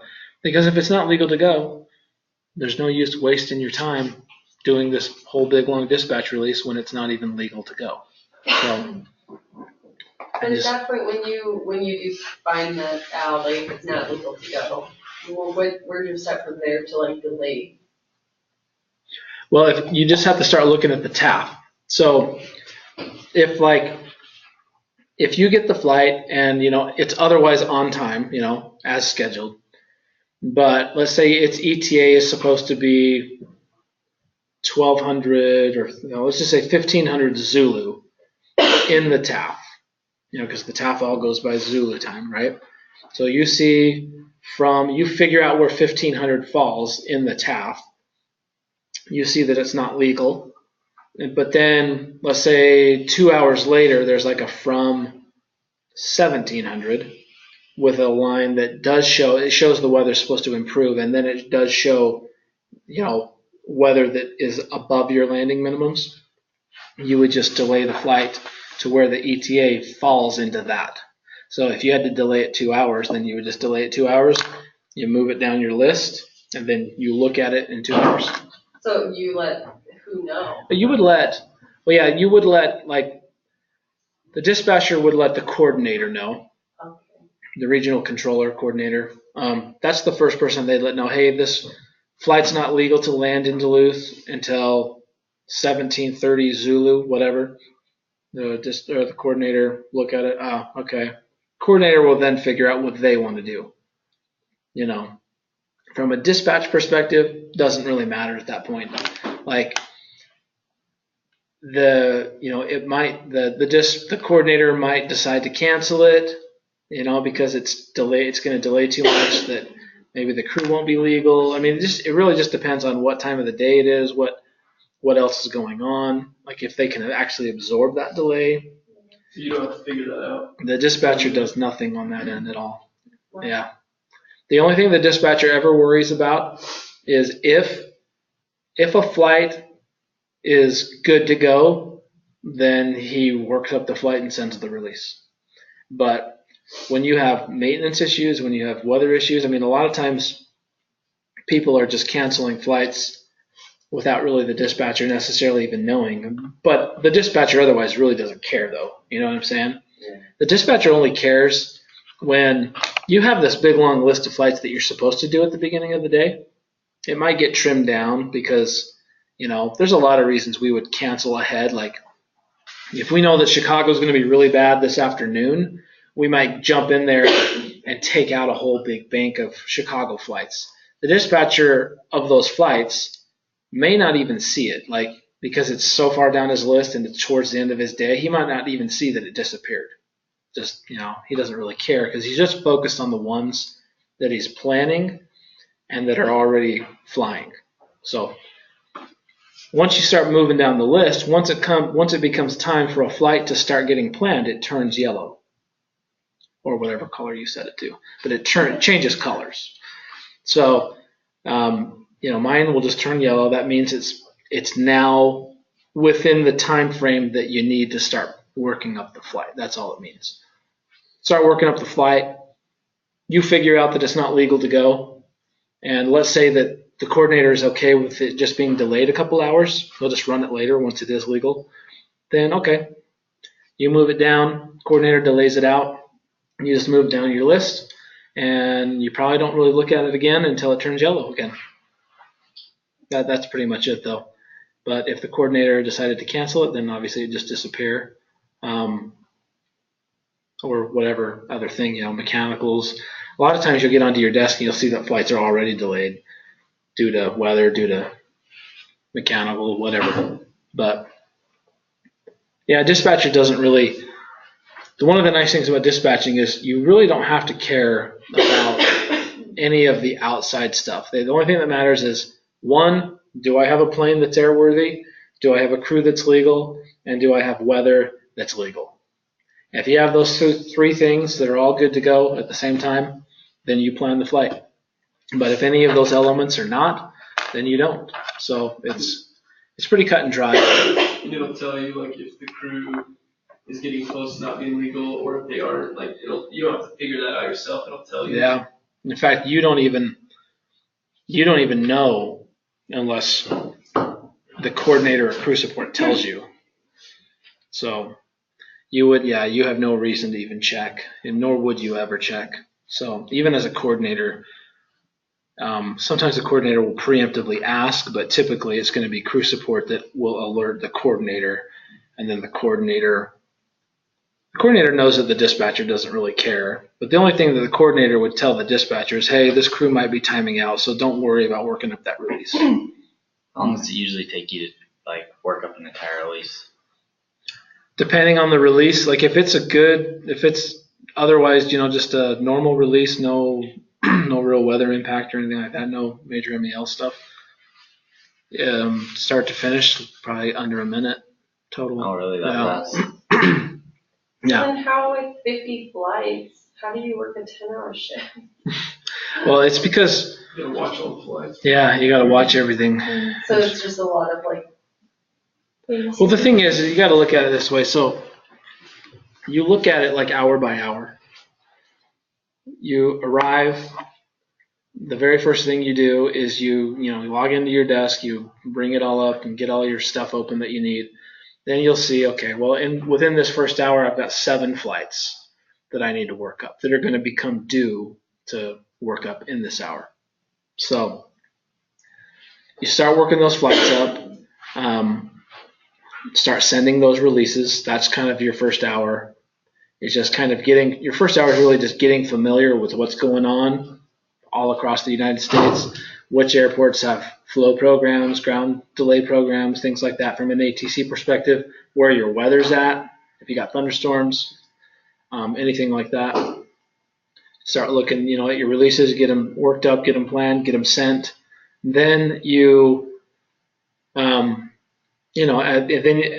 that point, now you're starting to roll into your second hour, and then that second hour may have 6 or 7 more releases that you got to work up and start, looking at those. So your first 2 hours, or even sometimes 2.5 hours or so, are spent really just working up releases. Once you get into like your third hour, that's when those first ones that you sent are now starting. They're getting ready to push back and start leaving, right?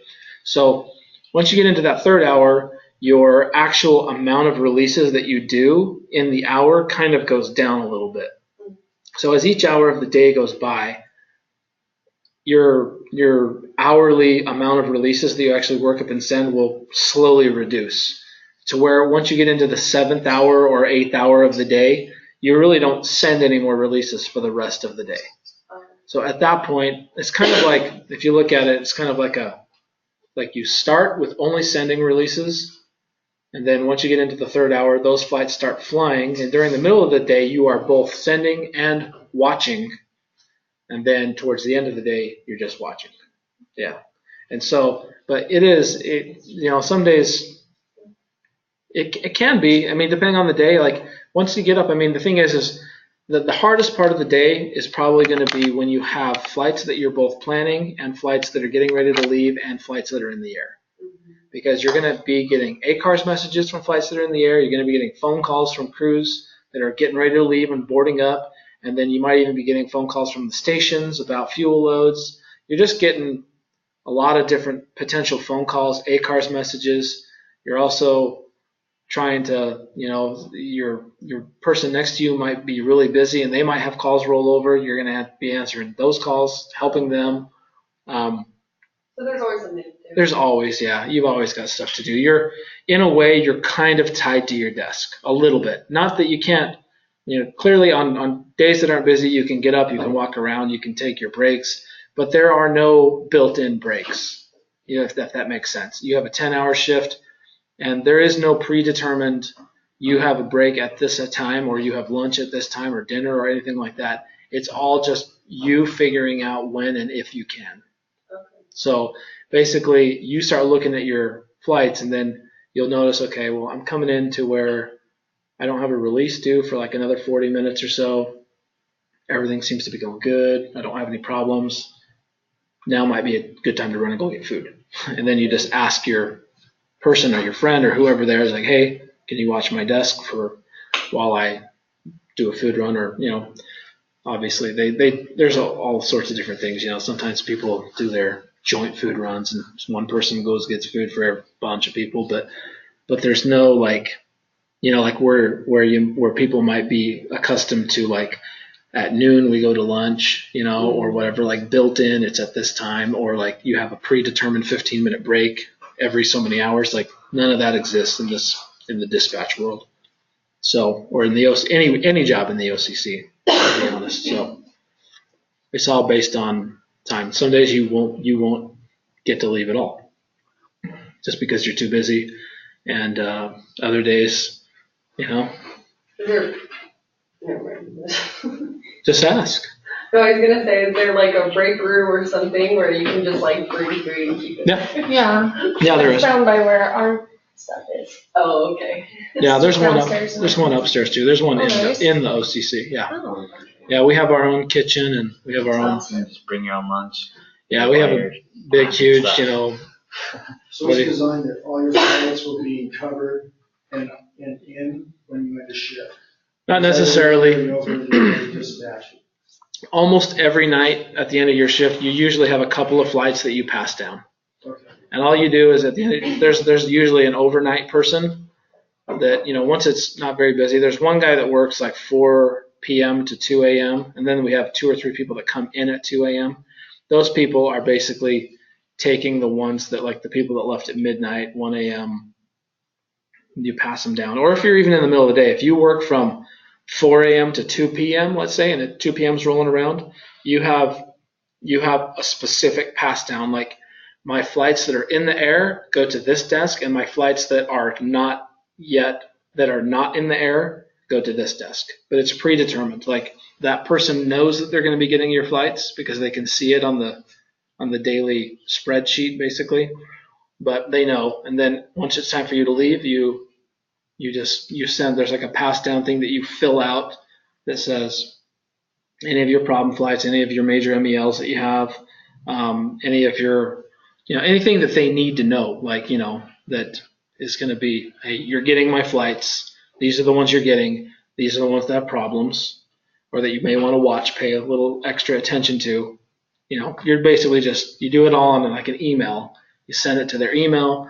Then they respond to it by like checking a box, putting in their employee number, and like approving it. And then once they do that, you just move the flights from your desk to their desk, forward your phone, go home.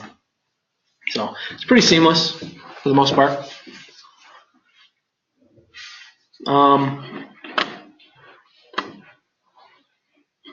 So this is your legal to go FAR.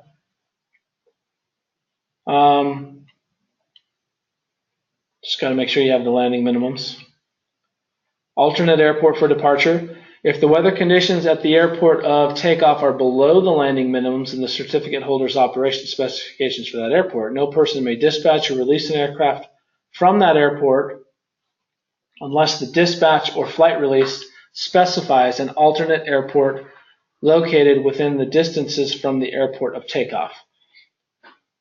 For aircraft having 2 engines, not more than 1 hour from the departure airport at normal cruising speed and still air with 1 engine inoperative.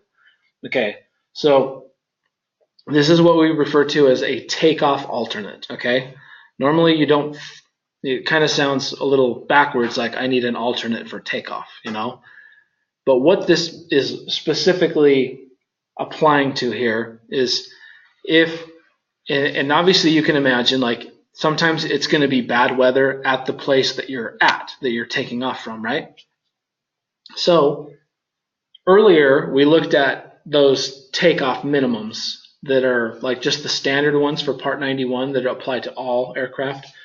And the rule was for 2-engine aircraft, it was just 1 mile standard, that you needed 1 mile of visibility in order to be able to take off, okay?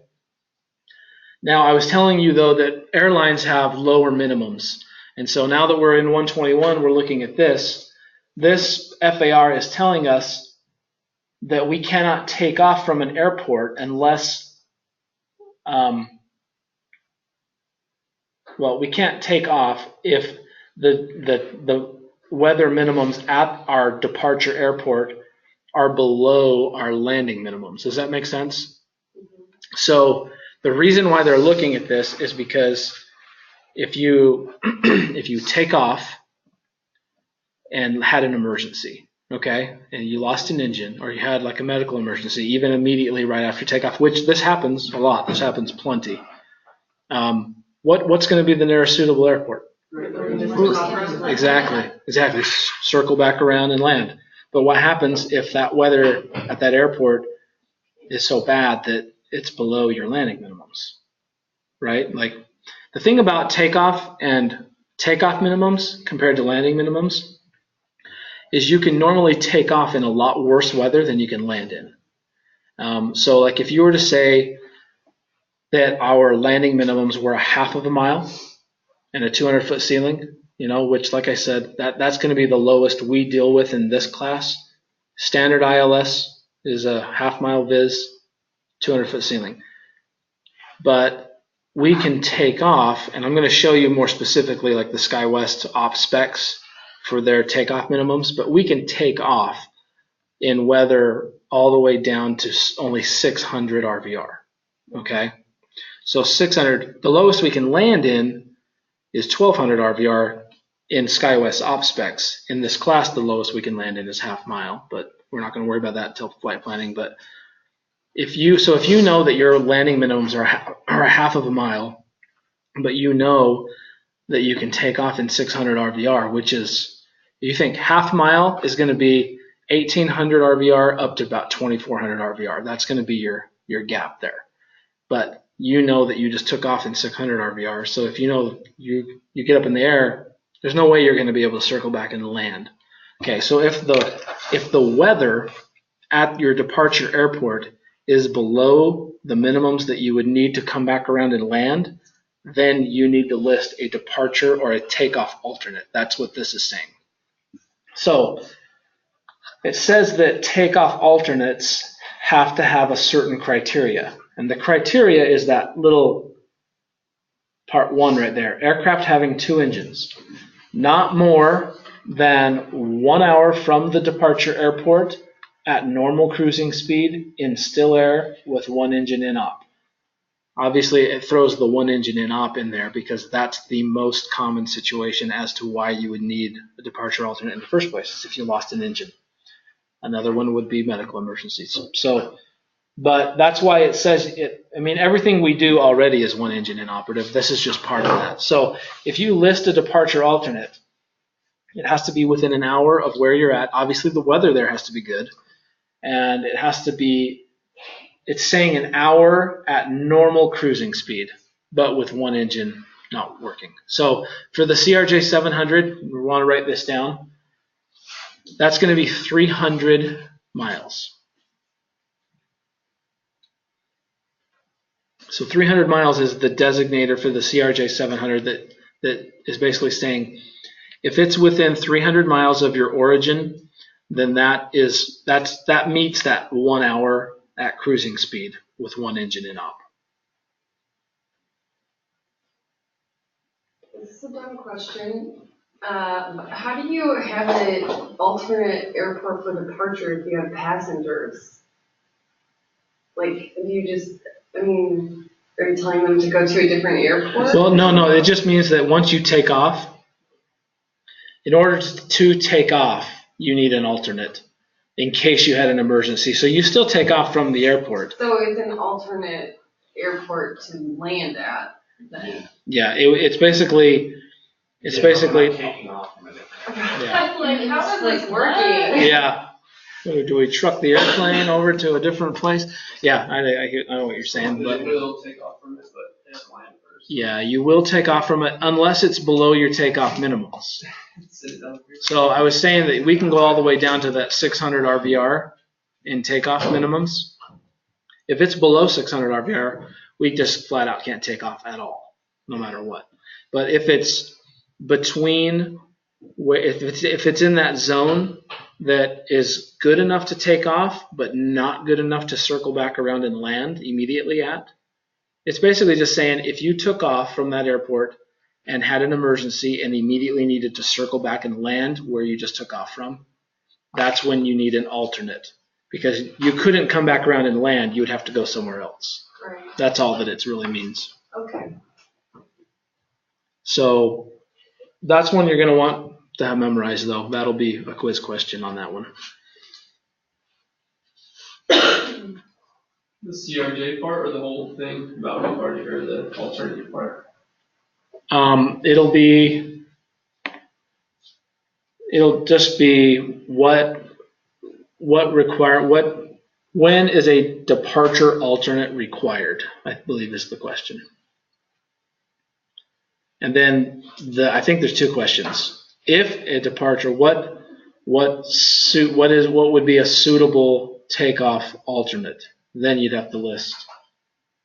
That's when it's got to be within 1 hour, cruise speed, still air, 1 engine and up.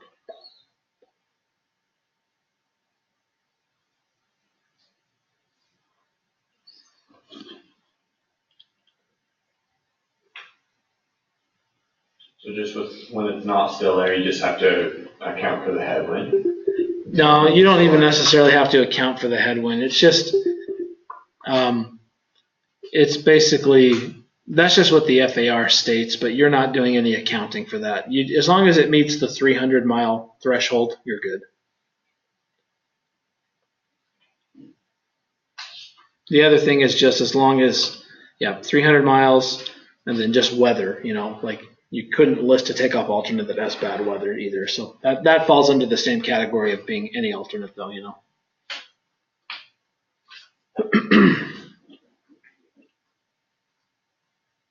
So the question just be, when is a takeoff alternate needed? It just would be when the departure airport is below landing minimums. That would be a good answer. And then next question, what signifies, or what is the criteria for an alternate air, for a takeoff alternate? Like what criteria does it have to meet? And then that's your within 1 hour at cruise speed, still air, 1 engine and up. So just those. You can just list it like that. The CRJ 700 is 300 miles? That's 300 miles, yeah. But as far as what you list, it would just be you would still just say the 1 hour. You would say what it says right there. Not more than 1 hour from the departure airport at normal cruising speed in still air with 1 engine and operative. The reason I was saying the 300-mile thing is when you start dispatching, and if you dispatch at SkyWest, when you're looking for a departure alternate, it brings up a list of airports, and then it tells you how far they are. So you can only list something that's under 300. So wouldn't it just be refer back to our regular landing minimums, instead of still air? I mean, you said we could be up to 15 knot cross when that's kind of our line. It's kind of interesting if they would put those criteria in. It was kind of vague when we're set up all these rules. Yeah. Those are the only ones you got to really remember there.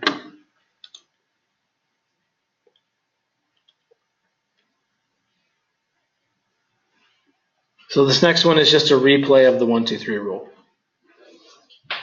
except it's the 121 version of it. No person may dispatch an airplane under IFR or over the top. So I was going to tell you what over the top means. Over the top is basically just when you can't, like if you're flying over the top, like if you have like a weather system, sometimes as long as the tops of the clouds aren't high enough, like if they aren't too high, you can just fly over the top.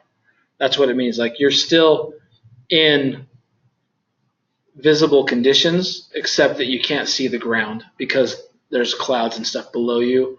That's considered IFR over the top. So that's all. There's nothing too much you really need to care about it, just other than how it refers to it. No person may dispatch an airplane under IFR or over the top unless he lists at least one alternate airport for each destination airport in the dispatch release. When the weather conditions forecast for the destination and the first alternate airport are marginal, at least one additional alternate must be designated. However, no alternate is required if for at least 1 hour before and 1 hour after the estimated time of arrival at the destination airport, the appropriate weather reports or forecasts, or any combination of them, indicate that the ceiling will be at least 2,000 feet above the airport elevation and visibility will be at least 3 miles. So 1, 2, 3 rule.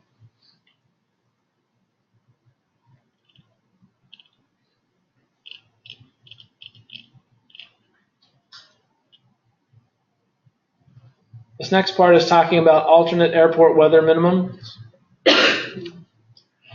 If you remember, we did look at this momentarily in part 91 but this is the part that I was telling you not to worry about remembering. It was basically where you have your alternate airport weather minimums were, if it has a precision approach, it was 600 feet and 2 miles visibility. And if it had a non-precision approach, it was 800 feet ceiling, 2 miles visibility. Those are your 91 general operating rules. This here is telling us now 121 airline rules, except as provided in 121.624 for ETOPS alternate airports.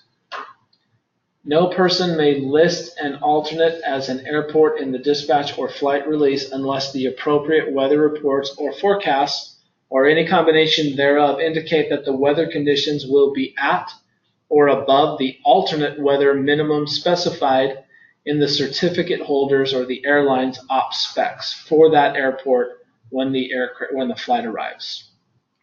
So it is now basically just telling us to refer to our op specs. So for Part 91, general operating planes, they got to go off of that 600 feet, 2 mile rule, 800 feet, the precision, non-precision.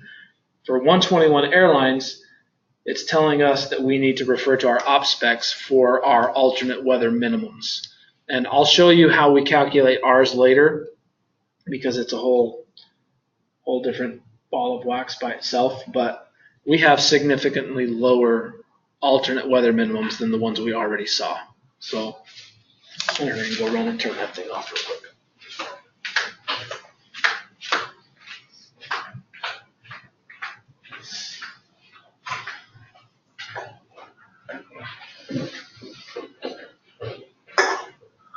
Wasn't even on that long and I'm already like, ah! I think you saw it too. Just on this.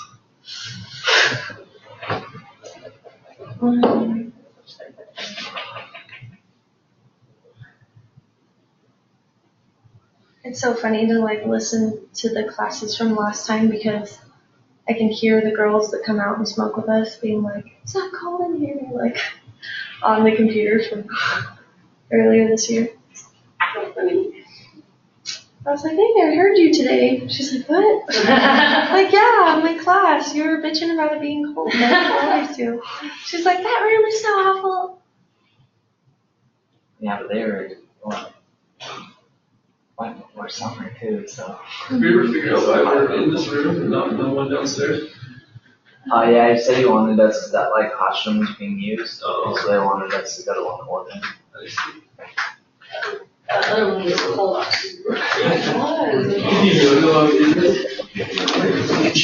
Okay. So this is just basically saying that we need to refer to our op specs because our op specs contains a different alternate weather calculations that the FAA has given us. So we'll look at that later. Just know that it's not the one from Part 91. No pilot. So continuing flight in unsafe conditions. No pilot in command may allow a flight to continue toward any airport to which it has been dispatched or released if, in the opinion of the pilot in command or dispatcher, the flight cannot be completed safely, unless, in the opinion of the pilot in command, there is no safer procedure. In that event, continuation toward that airport is an emergency situation. So this is just basically saying, so if you get up in the air and then something changes with that airport, wherever you're going, right? Or even just conditions in general, it might not even be the airport. It might be weather en route before the airport that you're going to have to fly through, that there might not be any way to get around it, or really anything. It could be something happening with the plane that it might not be safe to continue. This is just basically talking about any unsafe conditioning. So anything that you can think of that would make the flight unsafe to continue.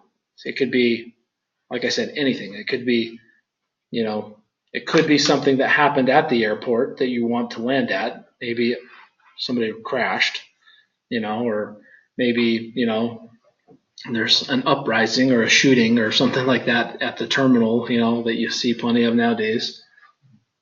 So anything that, you think that it might be unsafe. And the same if it's in the opinion of the pilot in command or the dispatcher.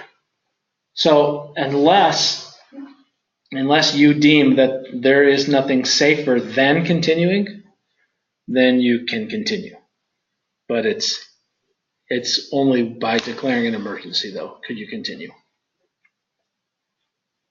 If any instrument or item of equipment required under this chapter for the particular operation becomes inoperative en route, the pilot in command shall comply with the approved procedures for such an occurrence as specified in the certificate holder's manual.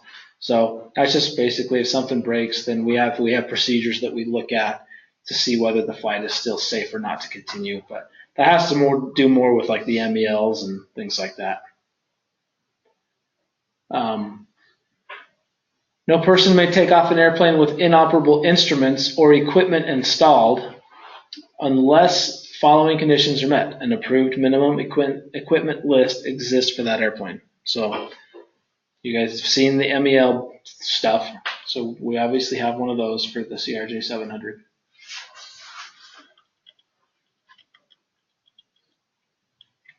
Operation in icing conditions. No person may dispatch or release an aircraft, continue to operate an aircraft en route, or land an aircraft when, in the opinion of the pilot in command or aircraft dispatcher, icing conditions are expected or met that might adversely affect the safety of the flight. No person may take off an aircraft when frost, ice, or snow is adhering to the wings, control surfaces, propellers, engine inlets, or other critical surfaces of the aircraft, or when the takeoff would not be in compliance with paragraph C of this section. Takeoffs with frost under the wing in the area of the fuel tanks may be authorized by the FAA. Except as provided in paragraph D of this section, no person may dispatch, release, or take off an aircraft at anytime conditions are such that frost, ice, or snow may reasonably be expected to adhere to the aircraft unless the certificate holder has an approved ground de-icing, anti-icing program in its operation specifications, and unless the dispatch, release, and takeoff comply with that program. The approved ground de-icing, anti-icing program must include the following items, which we don't need to go into. All you need to know is that paragraph A is we cannot continue into icing conditions that are expected that would adversely affect the aircraft. So we've already talked about how aircraft fly in and out of icing conditions almost on every single flight that we operate, right? So this is really just talking about icing conditions that would adversely affect the aircraft itself. So what would you think would be something that would actually meet this? I mean, it would have to be significant or severe icing conditions is basically what this is saying. Something that's so severe that our anti-icing capability of the aircraft couldn't necessarily keep up with the amount of icing that it's accumulating or something like that. So there is a rule out there that we kind of have that is, we've talked about SIGMETs. There's different types of SIGMETs. When you have a SIGMET for icing, we have to handle those a little bit differently. Now remember that SIGMETs are only for severe category weather, okay? You have AirMETs and we have SIGMETs. AirMETs are for like light icing, light turbulence, stuff that's really not going to adversely affect an airline or class aircraft. So the only thing that we really care about are the SIGMETs. We don't normally even look at AirMETs or even have them up on our screens, but we do have SIGMETs because SIGMETs are, in order to be a SIGMET, it has to be categorized as severe. So severe turbulence, severe thunderstorms, severe icing, stuff like that. So when you have an icing SIGMET, it's considered severe, obviously, because it's a SIGMET. So we are actually not allowed to dispatch an aircraft through severe icing conditions.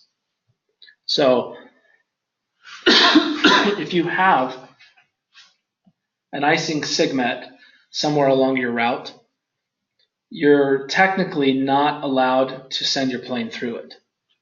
The only way you can send your plane through it is if you can show that icing conditions don't exist along the route. So, and the only way we do that is by getting PIREPs basically from people that are already in that area, whether it be a PIREP from a different airline or whether it be you look ahead and you can see that there's a couple of other SkyWest flights in that area, and they may not be your flights, but they might be this guy's or somebody else across the room. It might be their flight. You can see what desk it is, and you can go ask that dispatcher if they can, solicit a PIREP from their flight. And they basically just say, hey, an icing segment just popped up in the area that they have you flying, and can you give me a report as to whether icing conditions are occurring or not in that area. So the one thing you need to remember about SIGMETs is when they pop up, you just see them, they're drawn on the map, right? But the weather that it's talking about, it doesn't mean that the weather is occurring in every inch of that box or wherever that boundary is. It just means that it could be, it could occur. It might be occurring, in the bottom left corner or wherever, or in the center, but not necessarily on the north side or there's a lot of things you have to look at. With icing SIGMETs, it's not like you can look and just see where icing is occurring because it's not going to show you in the box. It's different from when you look at a convective SIGMET. For thunderstorms, you can see the thunderstorms on your radar. You can see where they're at in the box. You might have a big convective SIGMET drawn, but only thunderstorms are only occurring in part of it, right? Meaning you can still fly through the convective SIGMET without flying through a thunderstorm. It's the same deal with the icing SIGMETs or any type of SIGMET. If you can just prove that icing is not occurring in the area that you want to fly through, then you're good. But you got to get a report, and normally the only way you're going to get that report is from a PIREP, and really it is the only way. So the easiest is if there's another SkyWest flight, because you can even just ask. You can actually send an ACARS to that plane if you want to. You just have to ask the dispatcher, either ask them to send it or ask them if you can send it if they're busy. Say, hey, you mind if I send an ACARS to your plane that's in that icing segment to just get a PIREP? And that's basically going to allow your flight, which is coming up a little bit later, that it can go through it. So just remember that about icing segments. Cannot file into an icing segment or have a plane fly through an icing segment unless you have reports that indicate that it is not occurring along your line of flight. So do the planes alert the pilots? Does it know when it's getting ice? It'll tell them? Yep, they have ice detection sensors on the aircraft. So they'll know if they're getting ice. Yep, there's just a light that'll illuminate and it'll say ice. So I guess my next question would be when you get a PIREP and they say it's okay, so you send yours through and it starts to get bad. Do they just keep going through it, or the rule there is that they need to immediately exit icing conditions? If they encounter severe icing, it's the crew's responsibility to immediately exit those conditions, whether that means climbing, descending, whatever they need to do, they need to get out of them as soon as possible. But yeah, the plane will tell them if the ice sensors are going off. But the thing is even before that normally happens, the crews, if they're flying through areas, the thing is you still have to have the recipe for icing, right? Just remember the recipe first. 10 degrees, less than 10 degrees, or 10 degrees Celsius or less with visible moisture present. So if you can see, if you're not flying through visible moisture and you're inside of an icing segment, you know that you're not going to be picking up icing. So the thing is when pilots enter, when they know, like I said, you're already going to be at the temperature when you're up high. You're already going to be negative 50, negative 60. So you've already got that point. But it's just really, if they fly through clouds, they pretty much automatically turn on their anti-icing when they go through clouds, regardless of whether the sensor is telling them that they're picking up ice or not. So the other parts here are just saying that if it's snowing and if you're picking up snow and stuff like that on the plane, everyone's probably been in an aircraft or on a flight where they had to de-ice. Probably, I'm assuming you all have. That's just part of what it's talking about. The airline has to have an approved de-icing system or program, essentially, that basically says, if I got frost on the wings, I need to de-ice. Or, obviously, if you got an inch of snow on the wings, you need to go de-ice. It's pretty cut and dry.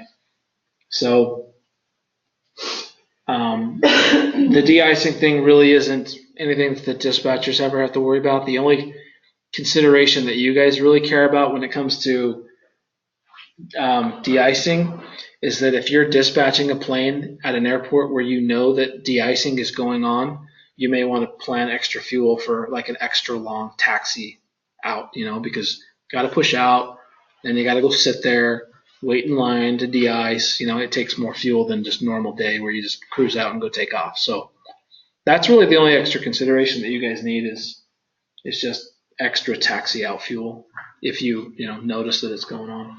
They de-ice just before takeoff. Yeah. So yeah, that's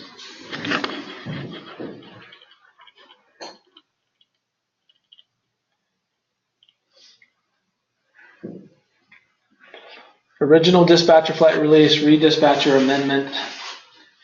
An airline may specify any regular, provisional, or refueling airport authorized for the type of aircraft as a destination for the purpose of its original or dispatch or release. No person may allow a flight to continue to an airport to which it has been dispatched or released unless the weather conditions at an alternate airport that was specified in the dispatch or flight release are forecast to be at or above the alternate minimum specified in the op specs for that airport at the time that the aircraft would arrive at the alternate airport. However, the dispatch or flight release may be amended en route to include any alternate airport that is within the fuel range of the aircraft as specified. So this one, all it means is that if you on your dispatch release, if you needed to list an alternate, you go through the 1, 2, 3 rule, realize that you need an alternate for your airport, you list an alternate, then send the flight leaves, it takes off, it gets up into the air. While it's flying to the destination, the alternate airport that you listed, the weather goes bad there, okay? To the point that it is below the alternate minimums.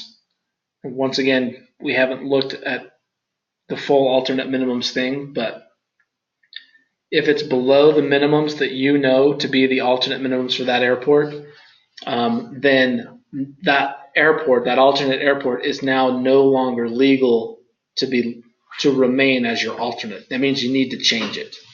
So you have to figure out, the thing is when you listed that alternate required a certain amount of fuel in order to get there, right? Extra fuel that you had to add on. So if you have an airport and your alternate airport go below the alternate minimums, then you need to change the alternate. So you're going to have to figure out a different airport that also would be within that same fuel requirement that you already had for the original one that will work as a new one.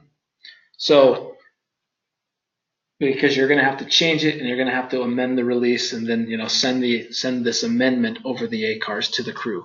So the key point here, though, is that when you look at alternates and when you're listing alternates, one thing that you want to pay really close attention to is don't necessarily always list the closest alternate, okay? A lot of people kind of get into the habit of, let's say they're dispatching a flight to Chicago from wherever, right? So but the destination is Chicago. You go through the 1, 2, 3 rule process. You realize that Chicago needs an alternate. And so you start looking around and you look at Milwaukee, which is close. It happens to be the closest possible alternate to Chicago. Okay, it's very close. Milwaukee's forecast looks good, it meets your alternate minimums, you decide to list Milwaukee, everything's fine and dandy.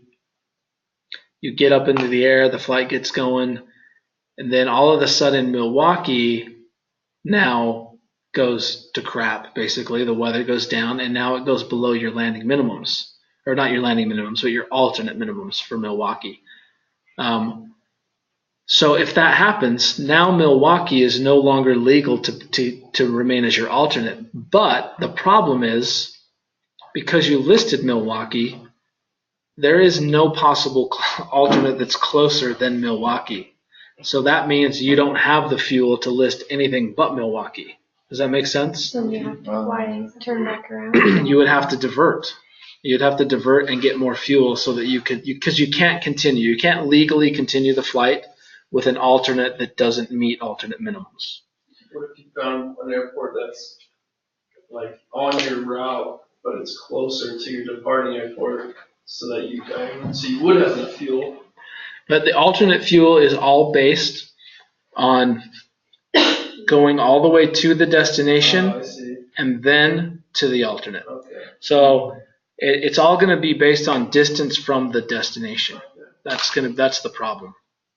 You have to prove that you have enough fuel to go all the way to the destination, and we're going to look at this FAR. That fuel thing is an FAR in and of itself, and it's coming up here in just a little bit. So, but you have to prove that you have enough fuel on board to fly all the way to the destination and then to the alternate. I see.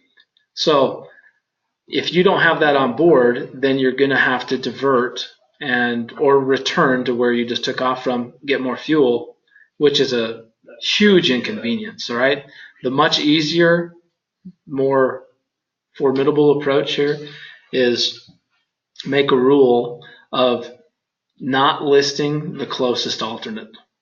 And the other thing is about close alternates is if your destination needs an alternate already, if you list an airport that's too close, I mean, weather, can affect an entire area. So if it's close enough, usually your alternate, if it's really close, is going to probably potentially be affected by the same weather that's already causing you to need an alternate in the first place. So, but there's a lot of examples of that, like where, you've got Chicago, it's close to Milwaukee, there's a lot of those, LA, for example, several airports in the LA basin, you can list. But if you go with like the closest one, which is like Burbank, then that means you don't have fuel for any of the other ones. So, but if you list one, like if you're going to LA and you list Ontario, that means you have fuel for Ontario, Burbank, Orange County. I mean, you've got now options, right? So if one of those goes down, well, then you can look at Burbank. If that one's not working, then you can look at Long Beach. Then if that one's not working, then you can look at Orange County. But you've got options. Or you could even list Palm Springs, and then you got options for all of them, So that's kind of the way you want to approach an alternate. When you need an alternate, look at it from that standpoint. Now there is a big difference even in when you need an alternate. Like if you barely need an alternate, so if you got the 2,000 foot ceiling, the 3 mile visibility threshold. Well, let's say the only reason you need an alternate is because it says overcast 1900. Something that they're not going to have a problem landing, right? In those situations, we call that term a paper alternate. Like the only reason you need it is just because of the FAR. You don't really need it though. Like they're not going to have an issue landing in 1900 foot ceilings, right? They're not going to have an issue usually landing in anything all the way down to 1 mile visibility even. So in those situations, it's okay to list like a Milwaukee for Chicago when it's just a formality of needing an alternate.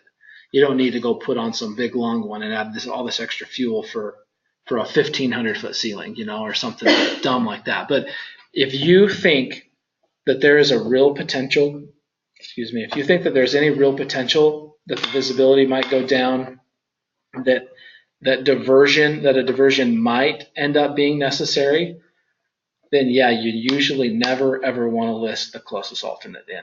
You want to list one that will give you the fuel for several to have options with. The other thing is when you get in those situations, if you're going into a big hub airport and you have weather that impacts the field, and sometimes it's not even a visibility issue or a weather issue. Sometimes it's just a thunderstorm where ATC isn't letting people land. Then you have what's called a mass diversion scenario, where all the planes that were going to Chicago or Denver or wherever, everyone's diverting, right? If you only list the closest airport in, like Colorado Springs as an example for Denver, closest alternate, Colorado Springs. Colorado Springs gets completely inundated with diversions when there's a thunderstorm in Denver, and you end up landing in Colorado Springs, and it's not a big airport, but you've got like 25 planes sitting there they're just parked. They can't go anywhere. They can't go to a gate, and they end up sitting, having to wait. But, if you use some better planning, for alternates, you can go to other places instead of having to, limit yourself to just going to one airport. Milwaukee is also the prime example with Chicago. It gets the most amount of diversions for Chicago. But if that's the only place you can go, then that's all you're going to be able to go. But if you list somewhere, say, like Springfield, Illinois, or somewhere, more distant, Green Bay, Wisconsin, well, then you're going to have fuel for Milwaukee, Madison, Wisconsin, Peoria. I mean, you're going to have several. South Bend, you have a lot of different places you can go. And then you can see, well, if a lot of people are diverting here or here or here, you can kind of pick and choose which one you want to go to based on where everyone else is not going, to kind of save yourself some time, because you can get stuck at one of those airports waiting for the fuel truck for 2 hours if you go to some place that takes 20 diversions, So things to consider. Also, just from the weather alone, if you need to divert, you don't want to be stuck, with the one. If you need to have other options to be able to change your alternate in the air, kind of like this is saying. How would picking a farther alternate affect your load manifest? It can, like if you're getting to a point where you're weight restricted, then you can become limited on which ones you can choose. However, the big thing you got to remember about the weight restriction stuff is that the dispatcher has free reign on deciding if it's in the means of safety. If the dispatcher wants to list a further alternate that ultimately means that the flight becomes payload restricted and has to kick off a couple of passengers in order to stay underneath max takeoff weight or whatever, then that is fully okay. I mean, the airline doesn't like it, but that's the dispatcher's right and privilege to be able to do it. If you need to do it, then you do it, Now, if you're listing a further alternate and it's a paper alternate and you're just doing it and then bumping people, then it'll probably be like, hey, do we really need to list this one? I mean, it's 1,500-foot ceiling. Can't we list something closer and take everybody?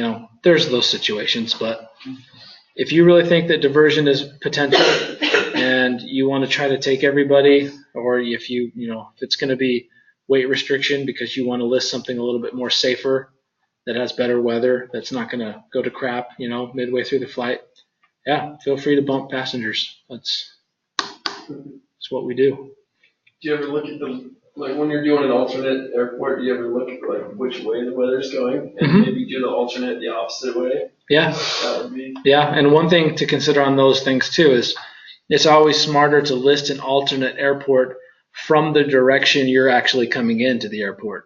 Like, Denver is a good example. You have all of these stars that come into the airports, right? You've got and they call them gates, but they'll call it like the Northwest Gate, the Northeast Gate, Southwest, Southeast. They call them these different gates, but they're really just the stars that go in from the different directions, right? So if you're flying in like Omaha to Denver, you're going to come in on the Northeast Gate for Denver. It's usually going to be smart to list an alternate that's on the northeast side, because if you come in and let's say a thunderstorm ends up impacting the field, you're going to get held where you're along your route. And the closer your alternate is to where you're having to hold, the more fuel you're going to be able to have to sit there and wait for Denver to come up good. Like if you're coming in from Omaha and you list Colorado Springs, well then that means you got to go all the way to Denver, past Denver, or around the south and clear around the backside to go to Colorado Springs. Potentially have to fly around the weather. If you have a big, huge line of thunderstorms between you and your destination, usually you want to try to put the alternate on the same side of the weather that you're already on, so that you don't have to necessarily fly through a line of thunderstorms to get to your alternate. So there's a lot of things. Some of those things don't fall kind of out of our control, though. Like if the line of thunderstorms end up popping up after we're already en route, I mean, there's a lot of considerations. But if you're seeing it and you're there looking at it, you know, the smarter you can be about planning alternates, the less work you're going to have, the less diversions you'll have. You know, and that's kind of the goal. Probably comes with experience too. It definitely does, yeah. Kind of see the tricks.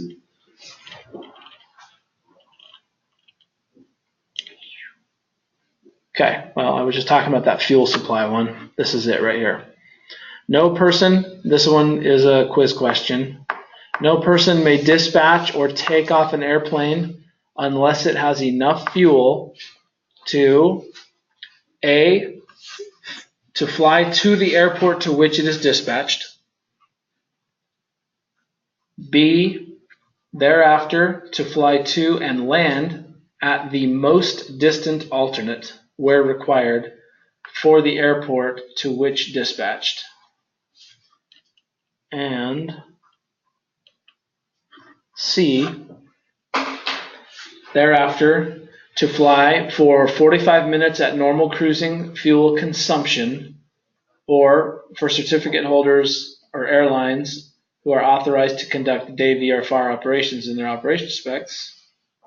We're not even going to read that part because it doesn't apply. So it just is to fly. So you got three things. And this question will be asked like this. What is the minimum fuel supply for a 121 domestically operated flight, or, you know, for domestic operations flights? And that is just, you can just label them, just fly to the destination, then to the furthest alternate, then 45 minutes at normal cruising fuel consumption. So to the destination, then to the most distant alternate, because you can list more than one alternate. So it's going to be whatever alternate is the furthest. You got to have that fuel. And then 45 minutes. So you always have to have 45 minutes left over. After everything is said and done, you're always supposed to land with at least 45 minutes of fuel on the plane. That is called your reserve fuel. So reserve fuel, you cannot plan to use reserve fuel. It's for emergencies only. So you can't pre-plan to use it. But if you get into the air and an emergency arises, you can go into that reserve fuel. So a lot of people think I always have to land with 45 minutes of fuel on board. You don't have to, as long as you didn't take off planning that you were going to use it. It has to come up like as something that was unplanned, basically, you know. It's fine to land with under 45 minutes on board, just as long as you didn't, you know, plan to do it from the get-go. Any questions on that one?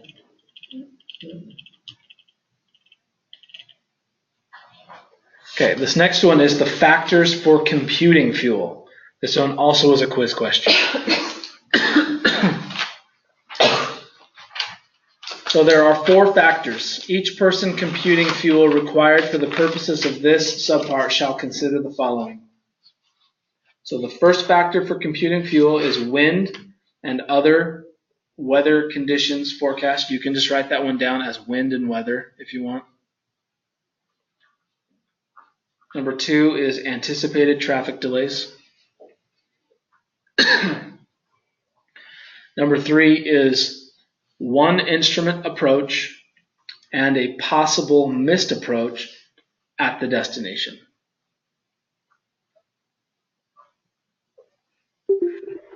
Explain that one. Yeah, so it just means that when you file an IFR flight plan, the fuel that you're computing or that the computer computes for you always includes flying an instrument approach when you get to your destination. So even though the weather might be good or whatever, when you get to the destination, you're usually always flying like an ILS approach or some other type of an approach that's available. So what it means is you're flying that approach, and then if the weather's bad enough, if you don't land, when you fly that approach, if you don't land, it's called a missed approach. That means that you got down all the way down there, but then you couldn't land because the weather still wasn't good enough, or you couldn't see the runway, and so you didn't land, but you powered back up and climbed back out. That's called a missed approach. And then any other conditions that may delay the landing of the aircraft.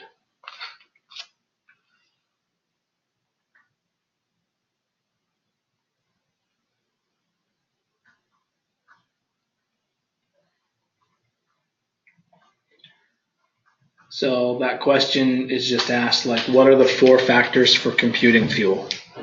That's how it gets asked. So in dispatch, obviously after we learn how to manually flight plan and stuff, so the computer does most of this, and then we just decide if we want to add more. Yep. For any other you figure out your flight plan. So you dictate some of the parameters that it uses, but you actually figure out what route you want and stuff, but it'll still figure out all the fuel for it. And then if you want to add whole fuel or contingency fuel, in addition to what it's already planning, you can just add it and it'll put it on for you. Cool. But yeah, it does all of those for you. Nice. So wind and weather, anticipated traffic delays, one instrument approach, possible missed approach at the destination, and any other condition that may delay the landing of the aircraft.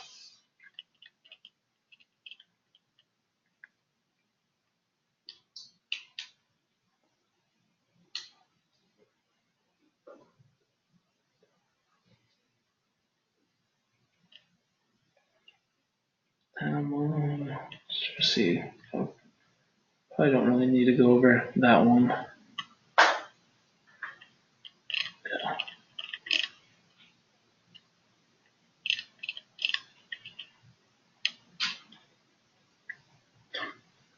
This one here is talking about landing weather minimums.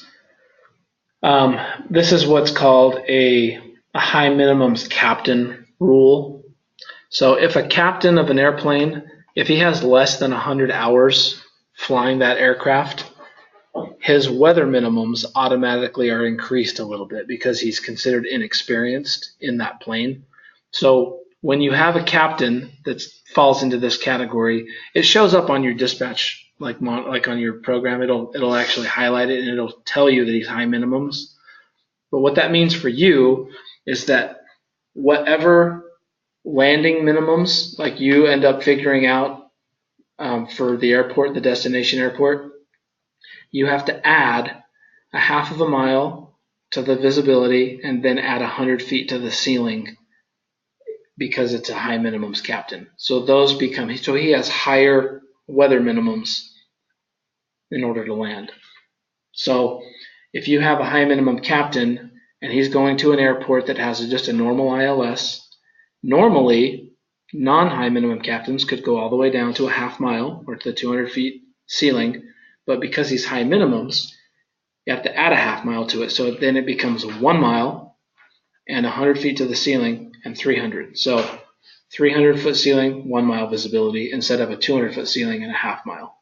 So, but if it, let's say in the example of that Duluth one that I was talking about yesterday, in that case you have to add a half mile to the 1 1/4. So that becomes 1 3/4 miles visibility, and then you have to add 100 feet to the ceiling, so it makes it a 500 foot ceiling. So the easiest thing to remember here is just high minimums captain. If he's served less than 100 hours in the type of aircraft that he's flying, you just add 100 feet and a half mile. So those are the 2 key things you want there, just 100 and a half. So if you get asked this question, it's going to be, what do we add to the landing minimums for a high minimums captain. It's just going to be 100 feet to the ceiling, half mile to the visibility.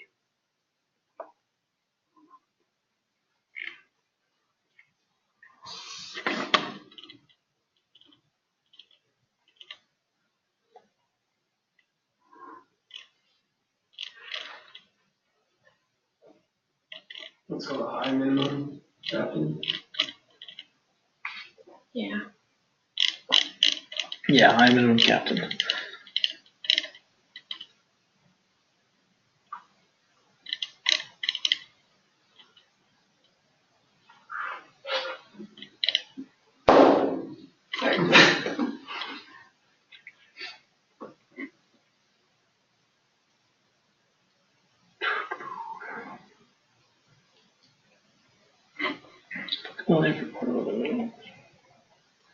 We'll skip that one.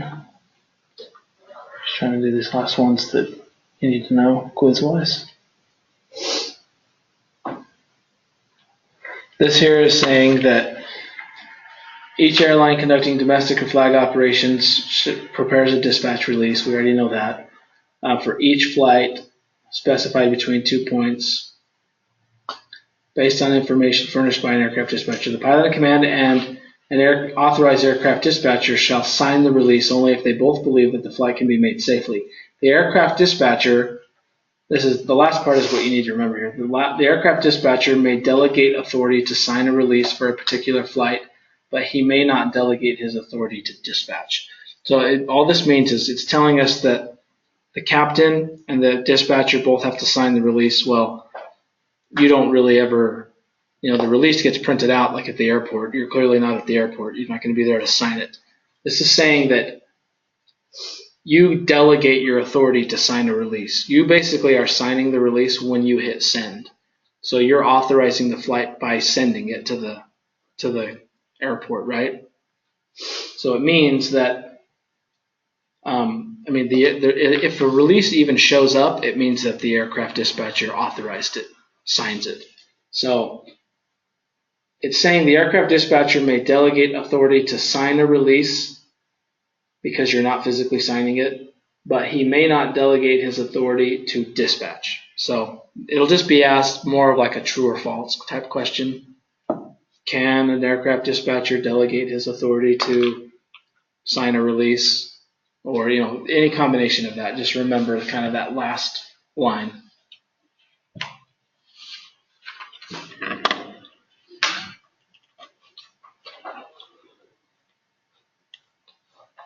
This one here is on a dispatch release. There are 5 items that are required to be on it, and those are the 5 things right there. Then this one will be asked as well as a quiz question.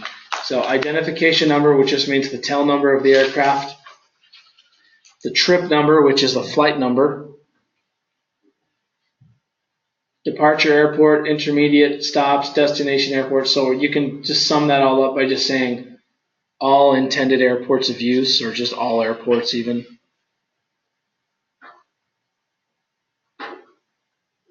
A statement of the type of operation, IFR or VFR, although for us it is always IFR.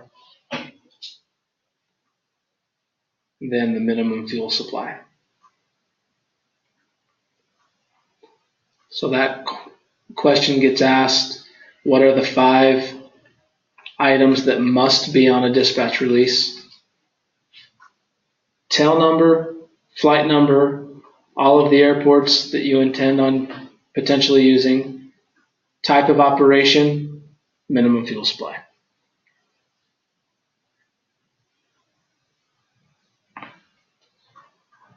So you can bring that one back up and look at it if you need to review it more. I think if there was any more. This one right here, I think there's only 2 more, so I just wanted to maybe go a minute or 2 over and just get them. This one here is basically just telling us what a pilot in command of an airplane must carry with him in the airplane to its destination. That is always going to be the load manifest, the dispatch release, and the flight plan. The same thing, it'll be a quiz question. So those 3 things. Load manifest, dispatch release, flight plan. So the question will just get asked, what 3 things must the pilot in command carry with him on the airplane to the destination? Load manifest, dispatch release, flight plan. That's ADX too. Yeah. That's it. This last one just says that we keep all of our records for at least 30 days, all of our radio contact records. That's not any sort of quiz question. So That's on ADX now too. it is. Yeah. Cool.